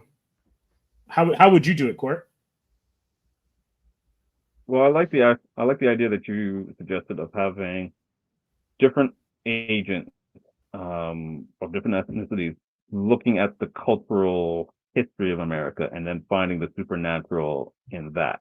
And I think that is the best way to do it. Think about, again, going back to Sinners, the dance sequence. There's a lot of richness in that, and what made that sequence so amazing is they're pulling out different cultures, because so many cultures within North America have historical lore, different medicines, different approaches to way of life all throughout society. There's a lot of richness to that. I think for these things to work, we almost have to kind of forget the past, even though that you're using the same name to build off it. Because Miami Vice is a perfect example. I wasn't a fan of that movie, but I know there's a lot of people that love that movie. But a lot of people who love that movie didn't grow up with the show. So Right. their Miami Vice is this gritty Colin Firth thing, not the season 1 of the TV show, which was amazing, and it could have been a movie in itself, right? So Oh, sure. again, you have to find a different way to do it, even if you have like the same quote unquote name. Because if you think about the X-Files, there's been a lot of other shows that kind of birthed out of it. I was trying to think of the one with Joshua Jackson, which also had kind of a sci-fi Fringe. Fringe was element. amazing. Fringe. Fringe. Yeah, like, you know, Loved that was Fringe. another one that Fringe was great. Fringe worked because you had the X-Files to kind of usher people in, right? So there's a lot of different ways to do it. I think we just need to figure out how to not fall in the trap of doing what was done 2 decades ago. That's what I think would work. And one last thing I'll say, that just because I saw it in the comments, there was a person that said that we need a gargoyle movie just to see a different type of monster movie. And I've always wanted to see a gargoyle movie. I think that would be great because I remember loving that show back in the day. And I think that's something that a lot of younger audiences don't know. And you could kind of do a lot of interesting things with it if you wanted to. And I think that's why I feel Thunderbolts works to a certain extent, because even though you've seen a lot of these characters in different things, audiences aren't really attached to them. And even though we've had like 30 some odd Marvel movies, I find the best ones are the ones where audience go in with the least bit of knowledge or least bit of expectations, because it allows the filmmakers to be more creative. Guardians. They don't feel like they have to stick to a particular template, right? So the Winter Soldier and Thunderbolts share a lot in common, I feel, because they could be completely different movies. They don't have to be superhero movies, right? And I enjoyed the fact that this was about as far removed as a superhero movie could be outside of the superpowers, which weren't really displayed that much. When you look at the film as a whole, if you really think about it, there's like if you had to count in the minutes of how many minutes they actually displayed superpowers, there's probably only about 15 minutes in the entire movie when you really break it down, because really they didn't really do much. You know what I mean? Like, sure, the shields are bulletproof or whatever, right? But outside of that, they really didn't do much superhero stuff. You know what I mean? It was kind of cool, and I enjoyed that. And because it was less, it was more of, again, it was actually more of a satire, which you could argue Guardians of the Galaxy was also a satire on superhero films, right? Because it didn't take itself necessarily too seriously, but the twist was in the psychological profiling of the whole film, right? Like, who knew you were going to dive that deep into character development? And I think that's one of its strengths for Thunderbolts. Trying not to spoil it as much as possible, because again, I really am sad that it didn't that it does not have a better showing. Honestly, I think it's one of the better movies Marvel's done in a while. Honestly, in my opinion. Because I haven't checked any of the numbers. Is it disappointing at the box office? Well, there's everyone's saying it's disappointing, but I think it's almost broken even already. I think in terms of now, okay. People say breaking even is a different. Is this scenario. Marvel disappointing, or is this movie disappointing? No, it's Marvel. it's Marvel disappointing. Yeah, it's Marvel disappointing. Okay, Yeah. So I'm gonna come in still from the making a lot of money. I'm gonna come in from the comic book side. It's the Thunderbolts, man. It's not one of their A-list characters. So it'd been like, if it was on a comic book stand, it would have been like the 5th book. Like, don't get me wrong, there are some Thunderbolt stands out there in the comic book world, but also those Thunderbolts are not these Thunderbolts. But that's the funny thing about it. But that's even the funniest then, thing about it. it's not Spider-Man. It's not Iron Man. And even Iron Man is only now an A-list character. He was a B and C-list character in the 80s, right? And so you got to temper your expectations. There's a reason why Spider-Man and Batman, no matter how bad the movies are, Spider-Man 3 exception, maybe, they will pull money, right? Because of the character. People, it's just name recognition. Yeah. But even then, the title Thunderbolts is hilarious when you finally get to the final act. It is the funniest thing ever when you really find out why the asterisks. Why they call it Thunderbolts is the most funny. Like, honestly, I don't think this is a spoiler. You know, is it because of Ross? well, no, the funniest thing is, and I don't think this is much of a spoiler, but like it's named after a high school soccer team. Yeah, sorry, a grade school soccer team, which I thought was awesome. I thought that was funny as hell. But then when you find out what it's really about, then as a comic book fans, like everybody in the theater just exploded when they found out what it was really about. When I was watching it, and I thought that was hilarious. I really thought it was funny as hell. And again, I think I'm the only one who hasn't seen it, so I'm gonna. So I thought you've seen Thunderbolts. No, I haven't seen Thunderbolts. it's the reverse of what happened here. All Yeah. right. I'm a sinner for not seeing Thunderbolts. That's right. But it's on my Okay, list. It's on my list. Hey, I see what you did there. Try to go in. Try not to take what we're saying as an influence. Just go in with the least expectation you can. Mhm. I'll be honest with you. After this last phase, I have no expectations. So Yeah. if it's good, I will say, and I wrote this in my my Substack review. This is the film that broke this Phase 5 curse. Yeah. Because prior to that, we've gotten a lot of duds with Phase 5. Oh yeah, tons. Tons of duds. Thank you, Bob Chapek and Disney. That whole regime kind of messed it up. But yeah, this breaks it. It's that good. I thought Guardians 3 was good, but it got dark. It got really, really dark. I was like, go. I was like, you're burning a bridge right here, which I guess is fine because now you're in charge of the whole enchilada, right? Mhm. But I mean, like, wow, that went dark.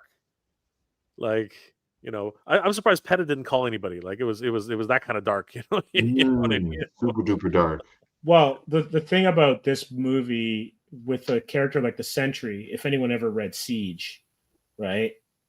Like he's dark, man. Like he's not only has the psychological aspect, like the like serious mental illness behind him, and I don't know if they played this up in the film, but like he's supposed to be like one of the first heroes. He's in comic timelines in 616 universe, he's up there with Fantastic Four. He's their Superman, and then he basically erases himself or gets erased from everyone's memory, right? So I don't know if they do that, but definitely when he goes dark, lots of bad stuff happens. So you can tell by the trailers what's happening. But so it'll be very interesting to see, I guess, when I see it, if they lock him away again. Take that with you into the theater. I think that'll help you. Okay. Okay. But I think again, and I think this has always been Marvel's strength, casting. Oh yeah. So they have always won with casting. This is true. So even if the movies are terrible, you enjoy seeing the people on screen. Yeah. Right? And Florence Pugh is fantastic. Oh God. I love right. She's so, if there's anyone that would have you be okay with Scarlett's Black Widow not being part of the MCU anymore, she's perfect. Sure, she's excellent replacement. And you know what? I love her on-screen innocence. I think that she does that so well. You know what I mean? Her even in this film where she's supposed to be back in society and everything like that, she still has this amazing innocence about her. And what happens to her in this film, I'm not afraid to say it. I choked up a lot. I was like, God dang. Like the stuff that she had to go through in this film, character-wise, was just like it took it above and beyond what the widows were. You know what I mean? It really shows what happens in the Red Room, and it really does give you that sense of these people are damaged. Like every single one of these people are damaged. Like there's like everybody here needs help. Like seriously, like it's that kind of thing. Because at one point they were doing a what was it called? Holy crap! Why am I drawing a blank all of a sudden? Mel Gibson and see, I can't even. Danny Glover. What was sorry? Lethal Weapon. Lethal Weapon. Yeah, Lethal Weapon. At one point, they did a Rene Russo and Mel Gibson scene. Oh, where these are my bruises. These are where they're comparing battle scars.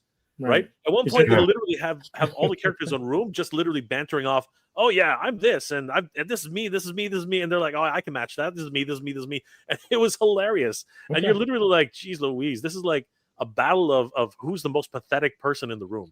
Like it was crazy. It was absolutely crazy, and it really did help you emotionally attach to everybody in that film, which I think is one of the real successes of the movie. I think it really helped to get you in to believing these people. I think that was one of the biggest things. So I'm going to ask a question because maybe you guys know this or maybe you don't. Are they going to pull anybody from the Thunderbolts into Doomsday? I think they're pulling a lot of them. Okay.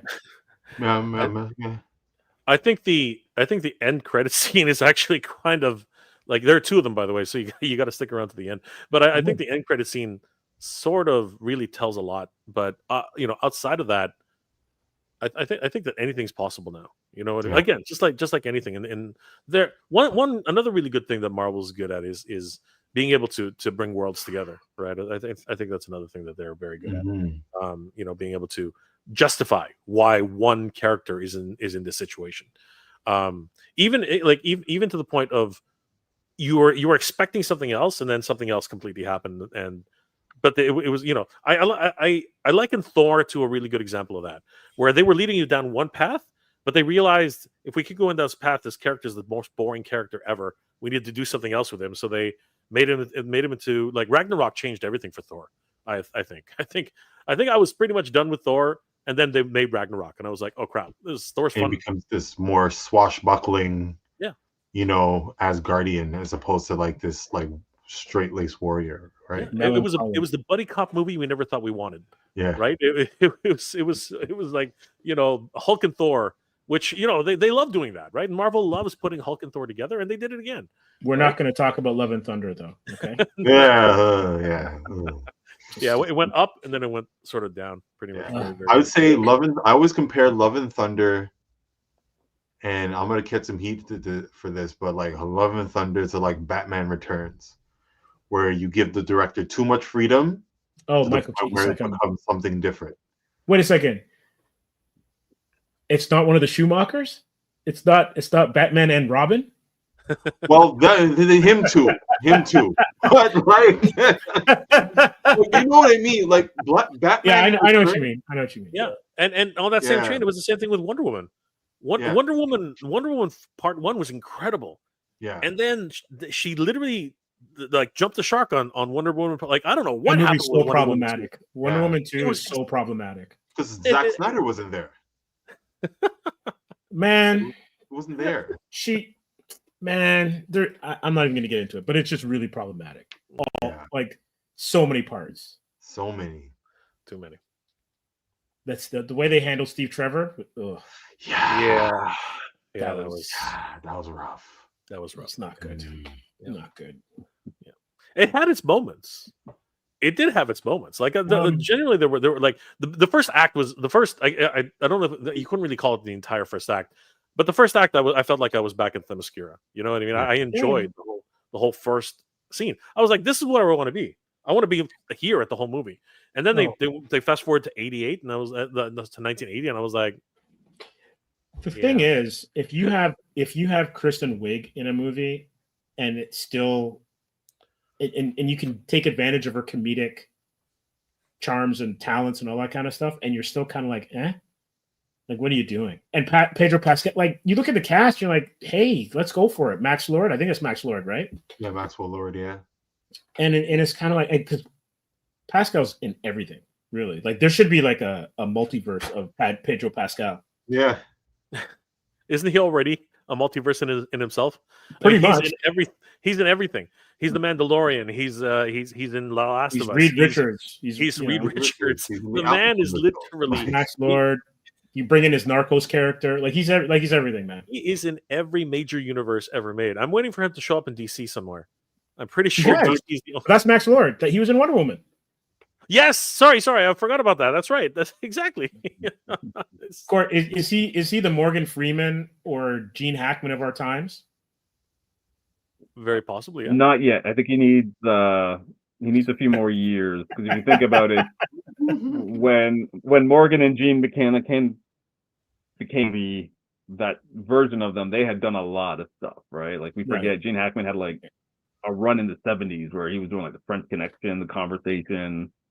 I think Pedro needs a little more time, but it's great to see that he's kind of blown up the way he has.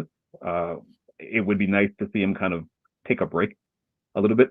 Like, I'm hoping after Fantastic Four, we kind of, well, you know, there's a film with Chris Evans and Yes. Don Johnson's daughter, whose name I'm forgetting, Dakota. who's in Madam Web. Yeah.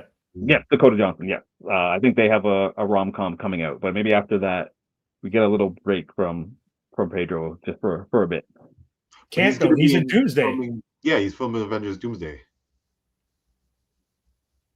And Yeah, but that's what, another 2 years, right? Well, they're filming now, so when is it? What is this? 25? Maybe 27 will come out. Yeah. Yeah, we'll see. Or actually, next year. They're gonna film and have the post ready for all those characters and effects. I think so. Okay. Yeah. VFX guys, I pray for you now. I know they usually have them running pretty ragged to get stuff ready for opening day. Interesting. Speaking of, last topic, how do you think the proposed 100% tariffs are going to affect productions like Avengers Doomsday, which is filmed in London? Do you think, and how do you think that's going to affect even like indie films, Court? What are your thoughts on that? If it's even possible to implement? I think the idea of tariffs are already have the industry shaking. I don't think anyone knows how you actually impose tariffs on productions, because it's not like going to the grocery store or buying a new car where you purchase the item. Like, as you said, they're doing Doomsday in London. Are you taxing them because they've gone over to London? Is it, when it comes to North America, if it's filmed in another country, is it because it's filmed in another country, then you pay extra tariff when it comes in? Like, where does the tariff get applied? Is it applied at the movie theater? Is it applied at the studio level? Like, how do you do it? Like, it's a scary idea because tariffs just seems to be this magical thing that he wants to throw on everything. But logically, how does it work? Even if you, let's say, curb people from coming to Canada to film or go to the UK, you're not going to have enough production space in California and New York. Like, are you building studios in Arkansas? Like, I know you have Tyler Perry's studio in Atlanta that films a lot of stuff, but when it comes to indie, people will be making indie films regardless. Like, I don't know where the money gets applied, because every production has a particular budget already, whether it be they're getting money from the studio or government grant. So I don't know where these magical tariffs will be applied, and how does it impact the consumer. And then also, the last thing I'll question is, does that also go for productions that are miniseries or television series, right? Because there's a lot of stuff that we watch on streaming services, Star Wars shows, Marvel shows, Netflix series that are filmed other places. I just watched Adolescence. That thing's done in the UK. It's a big hit for Netflix. So, like, do you charge Netflix more? Do you raise our Netflix fees so that we could pay for the tariff so that they can import? So, like, it doesn't make any sense. But I do think just announcing it and the unpredictable nature of it has the industry talking and a lot of people nervous. But then again, when does anything that this guy does make any sense? Like, I feel like this is, I don't know, I might be wrong, but I feel like this is a big bluff, and he's gonna end up holding off on this whole thing like he did with the other tariffs. I tend to agree with Joe. I think that a lot of the things he does is bluster, just to get people shocked. And I think that because people get shocked, they panic, and oftentimes they make hasty decisions and deals. And I think that's probably what, in many cases, that's somewhat the goal. Having said that, though, I think I can see where. So just because we're Canadian, and this is something that we should start recognizing a lot. Every time you watch a Marvel film, you're always going to see, like 9 times out of 10, you see Ontario, you see BC, you see Quebec, and you start scratching your head like, why the hell are we seeing all these Canadian provinces at the end of films? The reality is that many of those things are tax credits based on the fact that they film here, right? Or they do the VFX, because the VFX is in Vancouver or Montreal. So all of a sudden, now you start thinking to yourself, well, why would that, where would the tariff come from that? Well, guess what? If you're gonna tariff all the special effects that were done in that film, that means that a good majority of it came from Canada, right? So that means that there's going to be a big, huge tariff on that, right? And that's probably what they're looking at. They probably saw all these logos at the end of films and said, why are those names at the end of the productions? Like, they're prominent too. You know what I mean? Like, it's not just a small line; it's actual big, huge logos. And I think what they recognized was that there's really no American cities in there, or American American states. Why is that? So I think that they're just trying to say, no, this should be made in America, and I think that that's probably some ridiculous nationalism or whatever it is they're trying to do. So the three of you can correct me if I'm wrong, but I don't think you can put a tariff on a service. I think it's only a product, right? It's like it's a car part. So the service of doing the VFX isn't necessarily a product; it's a service within the film. So then, how do you account for that? Because Courtney brought up a great point. At what point do the tariffs get levied? Is it when you don't buy DVDs anymore, sell DVDs? Is it the ticket price? So then that screws the theater people, right? So whoever owns the theaters, whether that's AMC or whatever, at what point does it hit the production company or the distributors, or is it only the distributors that then have to face it? But could you argue that once you put something on cellulite, that it is technically a product at that point? Like, can you argue that? Right. Again, I think it's just bluster. I think Joe's right. A great question. I think that Joe's right. I think that it's all just to shake up the narrative. I think it's all just to get people to the table to talk. I think that what they want to do is get people into the same rooms and say, like, we need to be able to, like, the Hollywood machine in itself needs to move. If it doesn't move, like, the whole industry could collapse. Right? You need to support the gaffers. You need to support the the grips. You need to support all these people who you need to support the service people who feed these people. There's just a huge machine, right? That services the overall idea of the movie and film industry, right? And once you stop any part of that machine, much the same way as it's happening right now in China, right? You are literally looking at the collapse of an industry. Right? It's absolutely frightening, and it literally is making people crap their pants right now. Well, it's affecting. I know it's affecting toys. Like toys, 100%. Everyone's about 145. I just literally. Okay, so here's a fun fact. I posted a video this morning. So since you brought it up, Steve. That's why I brought it up. I saw the 145. So since you brought it up, I posted a video this morning. And it's literally 145% tariffs, right? What? And 145% tariffs on toys. 145% tariffs. All right. Oh, yeah, that's what it is. 145% tariffs. And guess how many comments I've my average comments on any video are average between 25 to 40. Guess how many comments I've gotten on this video in the last 16 hours? 10 times as much. Yes, 235 comments right now. Yeah. Right? And it's mostly people arguing with each other. Okay. Arguing the unknown. And it's already hit 4,000 views. Okay. Wow. The reality is that this will and could possibly collapse the toy industry. There are analysts right now saying that there's not going to be any toys on the shelves for Christmas. That's literally what they're saying. There's not going to be any toys. And people, and anecdotally, people are going to argue, oh, but kids don't play with toys. Go screw yourselves. Kids to a certain age group play with toys. Okay.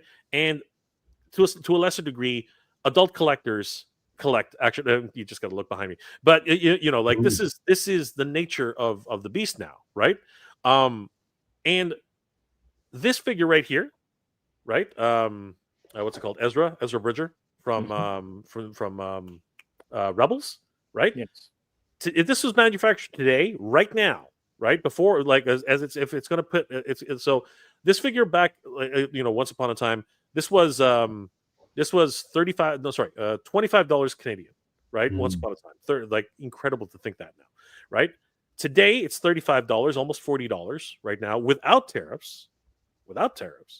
If this was to go to market right now, more than likely it would hit closer to $65 with tariffs right now.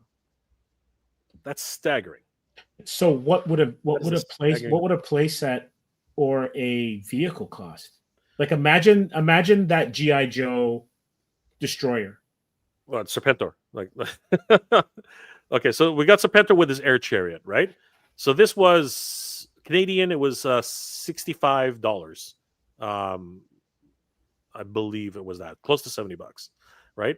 Probably today it would probably be closer to 80, and then with the tariffs it would be about $110, maybe $120, right? So you're looking at a massive increase, right? It's just ridiculous. So right? So then flip that back to film. Ticket prices will go up. Oh, for sure.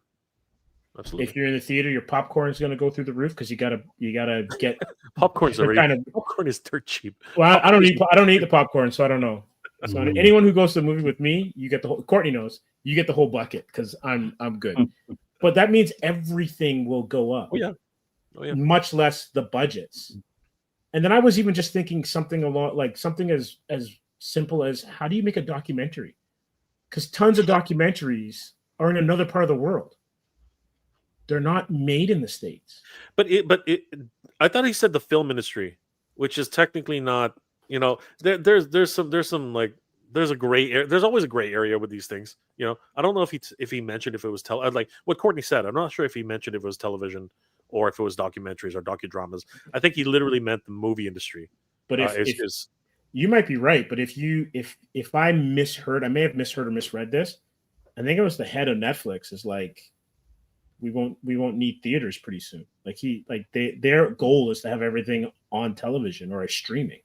I think that all streaming companies are looking, even Disney to a certain degree. They tried it, right? During the pandemic, that was an effort, an actual dedicated effort that all the movie companies were at least attempting, and theater companies were losing their minds. Right, I think there was even almost a class action lawsuit that was about to be enacted. Oh, with the Scarlett Johansson. And, yes, that was a huge. Yeah, that's the one I remember, Joe. It was watching Black Widow at home. Massive. Yeah, right. Because she came back and literally sued the ass off of them because she was guaranteed. Like she said, you're not going to take this to theaters. She said, well, no, we're in a pandemic. He's like, screw that. Just breach of contract. Like, that's what she sued them on. Yeah. And she's never going to be in another Disney film ever, right? So I mean, that's how that worked out, right? But it's look, what's happening right now, this administration is literally jeopardizing everything they're hoping to create, right, by doing the things that they're doing. There's a plan in place, and like I don't think one thing I will say about Trump, he's not stupid. He's got a plan. He definitely has a plan. Whether it's working or not is a completely different story. But he has a plan, and he's definitely enacting on it. How long that lasts, we'll see. I will say this. I'll go on and say this. It better start bearing fruit really soon, because if it doesn't, things are going to go really badly really quickly, if they haven't already. So we'll see just what happens, because this plan, it's not, in my eyes anyway. Again, we're the outside looking in, right? At the end of the day. Because we don't know what actually goes on in there, but at least for Canadians right now, we don't know what the hell's going on, right? So we're gonna find out in the next couple of months what is going to happen. I don't even know. I'm scared for the future right now. From what I'm gathering, sorry to cut you off, but with what I'm gathering right now, this seems more like a destroy and rebuild type of thing that he's trying to pull. Sure. Destroy the economy by placing all these tariffs, and then rebuild whatever he needs to rebuild. But it's just stupid. It's just a stupid way to go about it. Like, it's like we just said, how do you tariff the film industry when you yourself, it's something that you might benefit from. He might benefit from it, I guess. I don't know. I think that there is a large portion of protectionism in this, right? I think there is. I think that the message that he's been putting out there, it's not like it doesn't make sense. Like, if you really dig deep into what he's saying, it's if you really look at it, right? If you really break it down, the United States does not actually tariff many countries with products coming in, right? If you really were to take a look at it, right? Whereas if we receive anything dairy related from any other country, it's tariffed to high heaven, right? And this is under the idea that we're protecting our dairy industry, right? And that's the way tariffs work, right? That's how that system works. But to reverse that concept on everybody as quickly as it's being enacted right now, right? Saying, oh, you guys are doing this, well, we're going to do it to you too, right?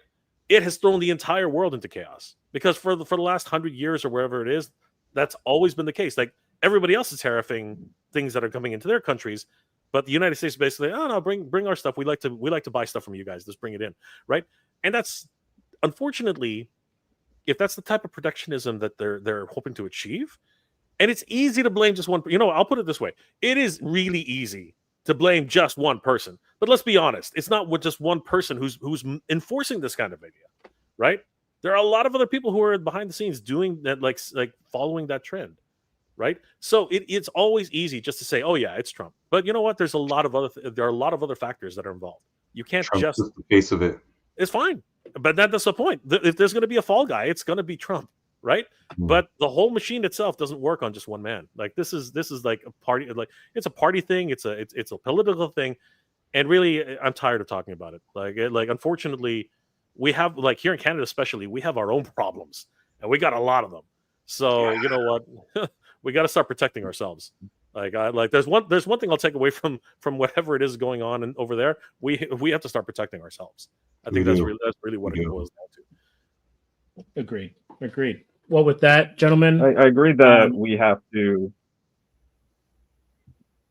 Go ahead, Court. Sorry, I was just going to say real quickly. I agree that every country should kind of protect their own industry, their people's livelihood, but you cannot have a global economy that was set up to be a global economy primarily because of American influence, and then just kind of pull the rug on things. Like, to your point, they were letting a lot of stuff in because the factories that they're making, the building, they're using a lot of cheaper equipment that they're pulling from other countries. So they're building their buildings, their financial wealth by outsourcing work, all of this stuff. Like, everything was global. And now global is bad. We need to do everything in-house, make our movies in-house, make our car factories in-house. And it's like, but where are you going to get all the materials for all that? Yes, you might be able to have enough studios, let's say, in America to do your filming and TV shows, but your factories and stuff, it's going to take about 5 years to build one car factory. Where are you going to get the materials from? Because a lot of those materials you get from overseas for real cheap. Right now, you have to basically grow them in-house, build them in-house. That's going to raise costs of everything. Like, I understand the sentiment, and yes, I completely agree. Especially here in Canada, we have issues that we need to address, and we need to build our country to be more self-sufficient. We've for too long relied on the American structure. I get that, and I agree with that. I just think the speed at which everything is happening is a little ridiculous because it's not being thought out properly. Like, as we were just discussing, how do you tariff a movie? No one has ever thought about that. And to go through the semantics, the mathematical aspect, that's going to take a lot of thought, not just like a tweet that goes out and everyone starts to scramble. It is pure lunacy. And I think that that's the point. In a lot of ways, I think that that's exactly what they're doing, right? And again, we can put everything on Trump if we want, right? Again, but it's not just Trump. Trust me, there's a lot of other players in behind the scenes. But the reality is, I truly believe what Joe's saying. This is a lot of shock and awe. And why? Yeah. Because I think that they want them to come to the fucking table. Pardon my expressions, but I think that that's really what they just want to get everybody on the table, and they want a quick negotiation as quickly as possible, whatever it actually ends up being, right? And I think that in this short term, there's going to be a lot of pain. Like a lot of companies are dropping left, right, and center. The little guy is the one that's suffering the most. You know, how many like we're like, okay, let's just talk about Canada really quick, right? Because I know we're going to sign off really quick. But look at what's happening in Canada. GameStop gone. Yeah, GameStop is gone. Toys R Us dropping like flies. Actually, right? Sorry, go ahead, Joe. Go ahead.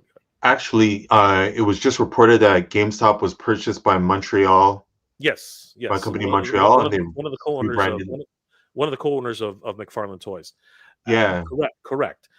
But that's part of the idea of a shakeup, right? The whole thing was shaken up so quickly that either somebody came in and bought it at a cheap price and saved that industry, or it would have gone, maybe back south, and just become GameStop proper, and we would lose GameStop, right? So there's cause and effect for everything, but it's disrupting the Canadian retail industry so badly. We just lost the Bay. 130-year-old freaking company. Yeah. It's older than freaking Canada. Sorry, 200-year-old company. It's older than Canada.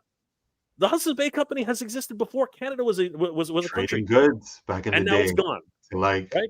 They built their entire empire on a beaver. Yeah.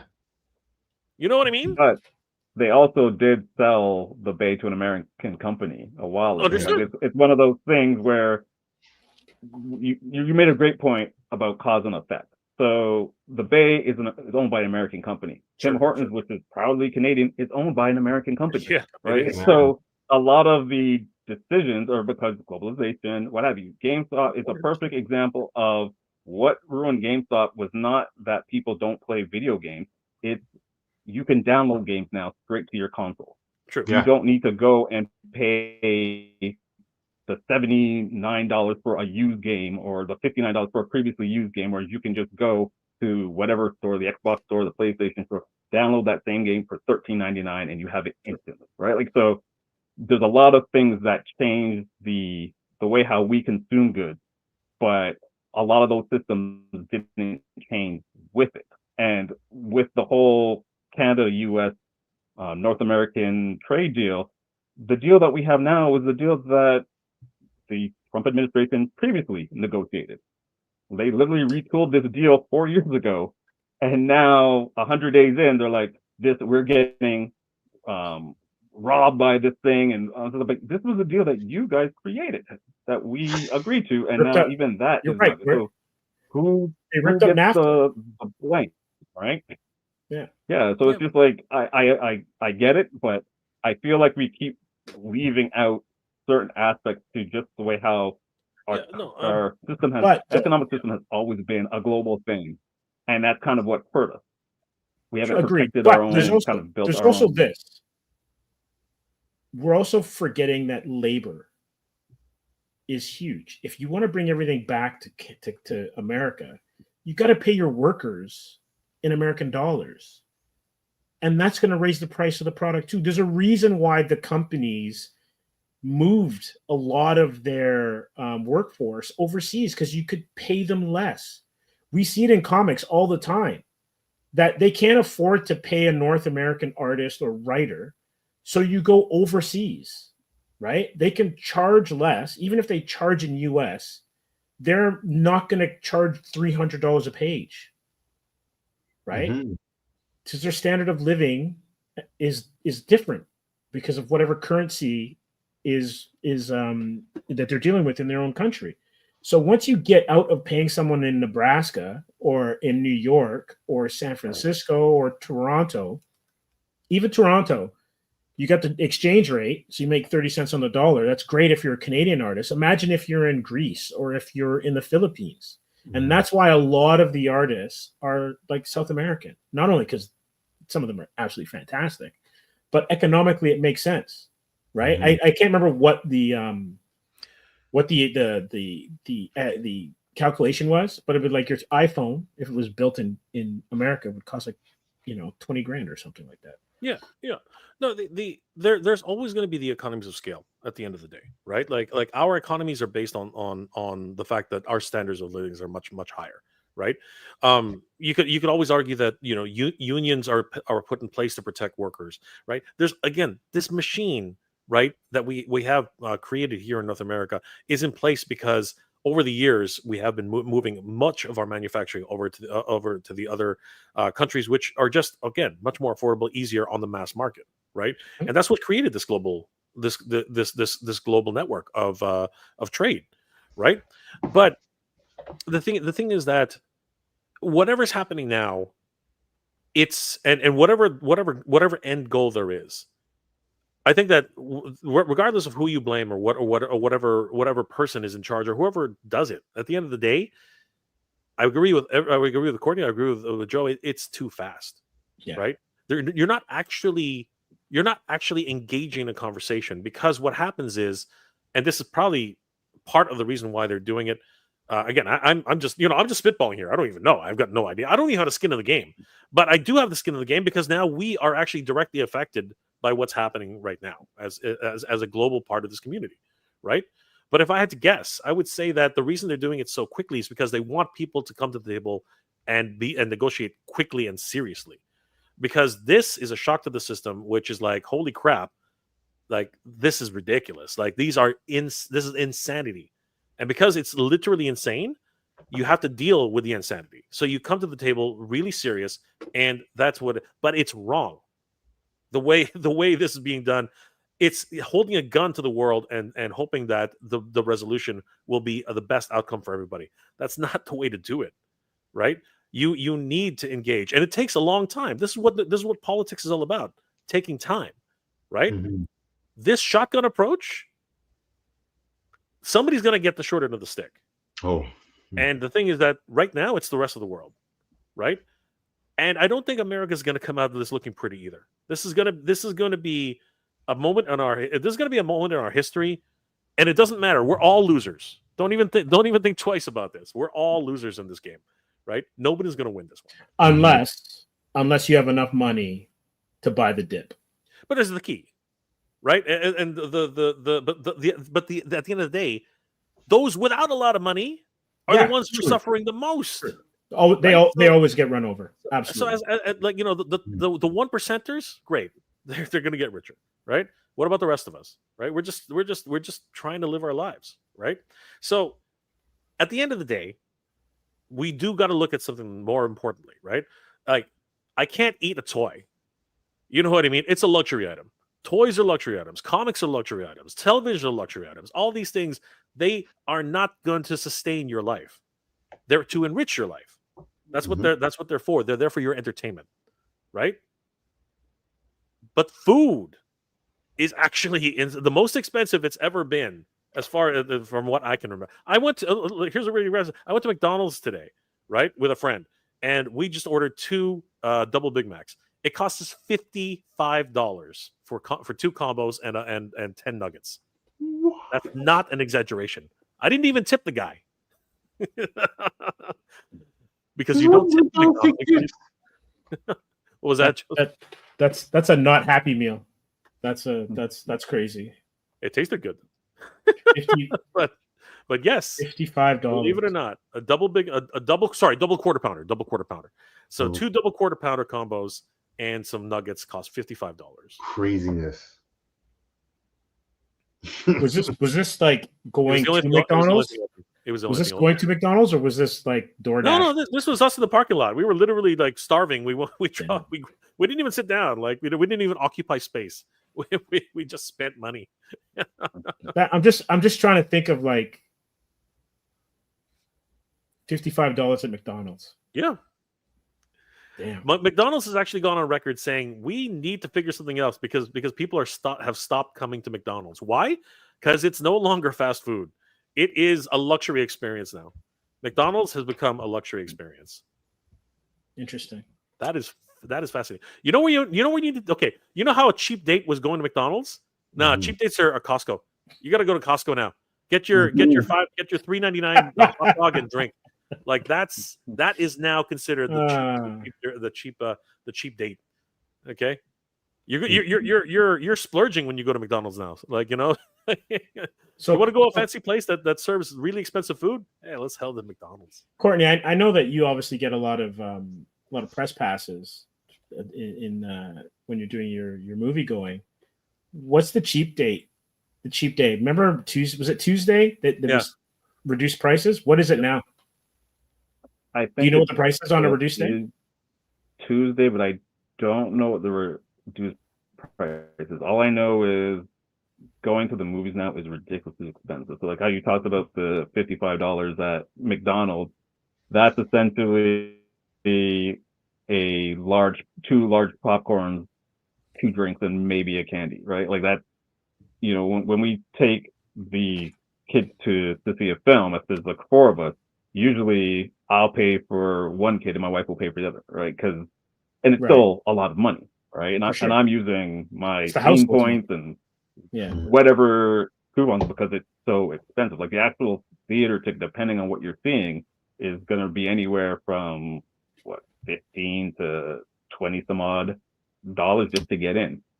And then you think about the snacks, where, as you said earlier, right, popcorn is really cheap, but in the movie theaters, that's where they make a lot of their money on concessions. So those combos the prices are jacked up, right? So it's a really expensive outing. You can't really do a dinner and a movie anymore. Now it's like, well, the dinner, whatever you eat at the movie theater, that is your dinner, right? Right, especially if you're doing VIP.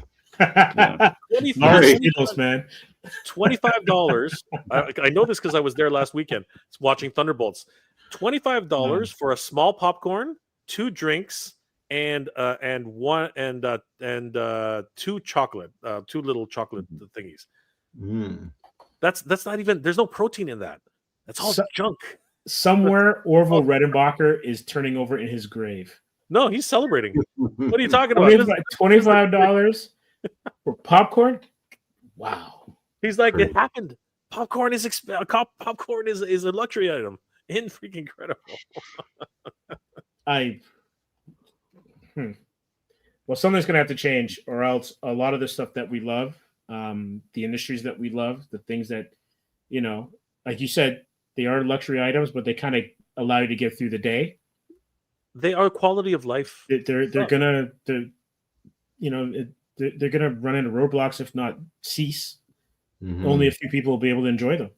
Yeah, it's look, we as human beings are like, we've evolved to the point where we don't need to break our backs every day, right? This is you know where we're at now, and entertainment is a big part of our lives, right? So I'm not saying that, you know, we don't need these things. We do need these things, right? But I am also saying that there are other things that are a lot more important, like housing. Like the housing industry in Canada is just effed up, right? I'm looking for a home now. I'm looking to rent someplace right now, and the smallest amount of rent for a tiny little apartment is upwards of $2,500 to $3,000 a month for a shoebox. Yeah, for a shoebox, and that doesn't include utilities. It doesn't include anything. It like literally, it's in the middle of bumfuck nowhere, right? That's the best deal you can get. I've been looking forever as a freelancer and nothing. And I as a freelancer, I can't even get it. That's what's messed up. Before you should be able to get your cheap $800 a month apartment easily, but now there's so much you got to do. No, you got to make and home ownership is impossible. Oh, no one can know. Like if you were a first time home buyer, good luck. Good freaking luck.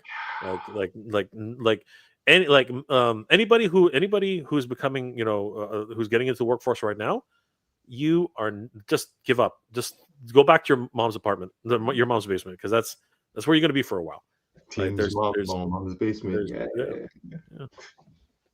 Speaking of horror, because this is kind of the reality that we're talking about. Getting back to what we're, kind of touching upon earlier, it's the real life stuff. And so when the escapism isn't even there anymore, or the escapism is too easily mirrored in your everyday experience, then you know that we're on the wrong trajectory, right? Yeah. But with that, we are now into the next day. And so I want to thank Joe and Courtney for coming by the asylum. We had a great time chatting. I want to thank everyone who was in the comment section. Really made the evening. Joe, what can we expect from you moving forward? Oh man,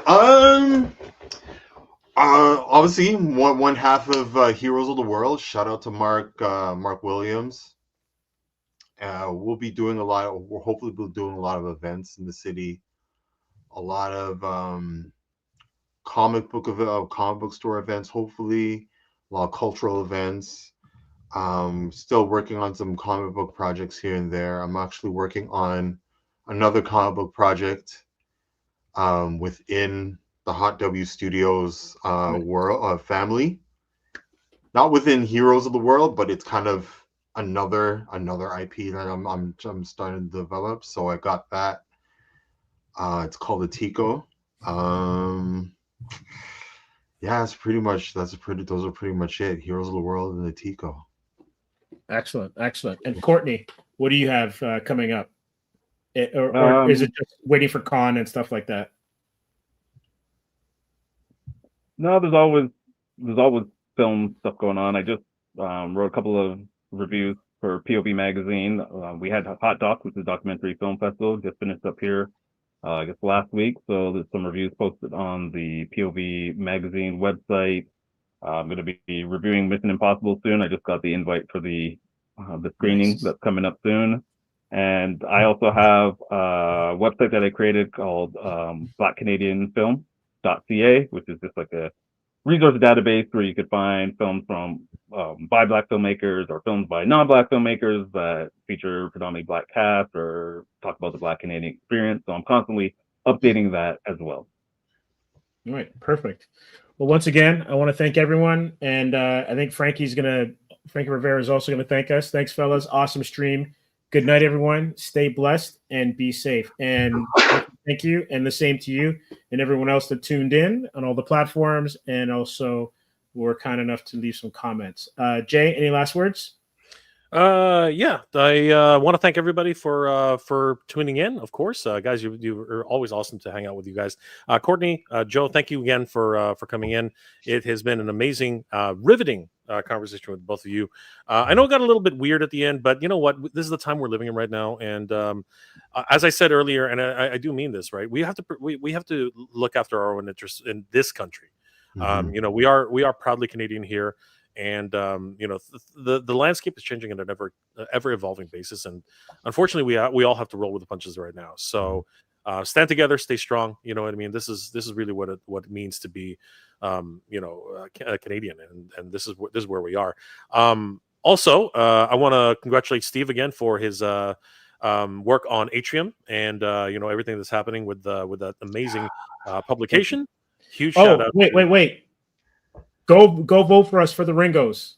We're eligible for the Ringos, so we'd love it if you guys can support us. Just go in there and vote for the artists and the writers and the amazing team that we had behind the entire series. So thank you. Thanks for bringing that up. Yeah, absolutely. And on a separate note, I'm working on my own project right now with El Dragoon, which is a fun little project. It's a luchador comic book, which is going to be a lot of fun. Myself and my good friend Danny Green are working on some amazing new projects with. It's kind of like a mix between Dragon Ball and luchador wrestling, and it's so much fun. We're gonna have a Kickstarter hopefully in October, and we're visiting a lot of different comic conventions and shows, much the same way Steve and Vaughn have done for their project, and we really are excited about about this. It's a dream project that's coming up very, very soon. And you guys can follow us on L Dragoon _. We have some really great characters. Our team is international. We have our artist Sebastian Navas, who's in South America, and we're doing a lot of great work with so many different talented artists. And our writer is Gilly Writes Comics. He's doing some really great stuff. And our good friend Steve Bino, he actually contributed to many of the character designs and a lot of the ideas that are coming out with this in the early stage of development when we were doing much. When we were doing much of the overall work with this.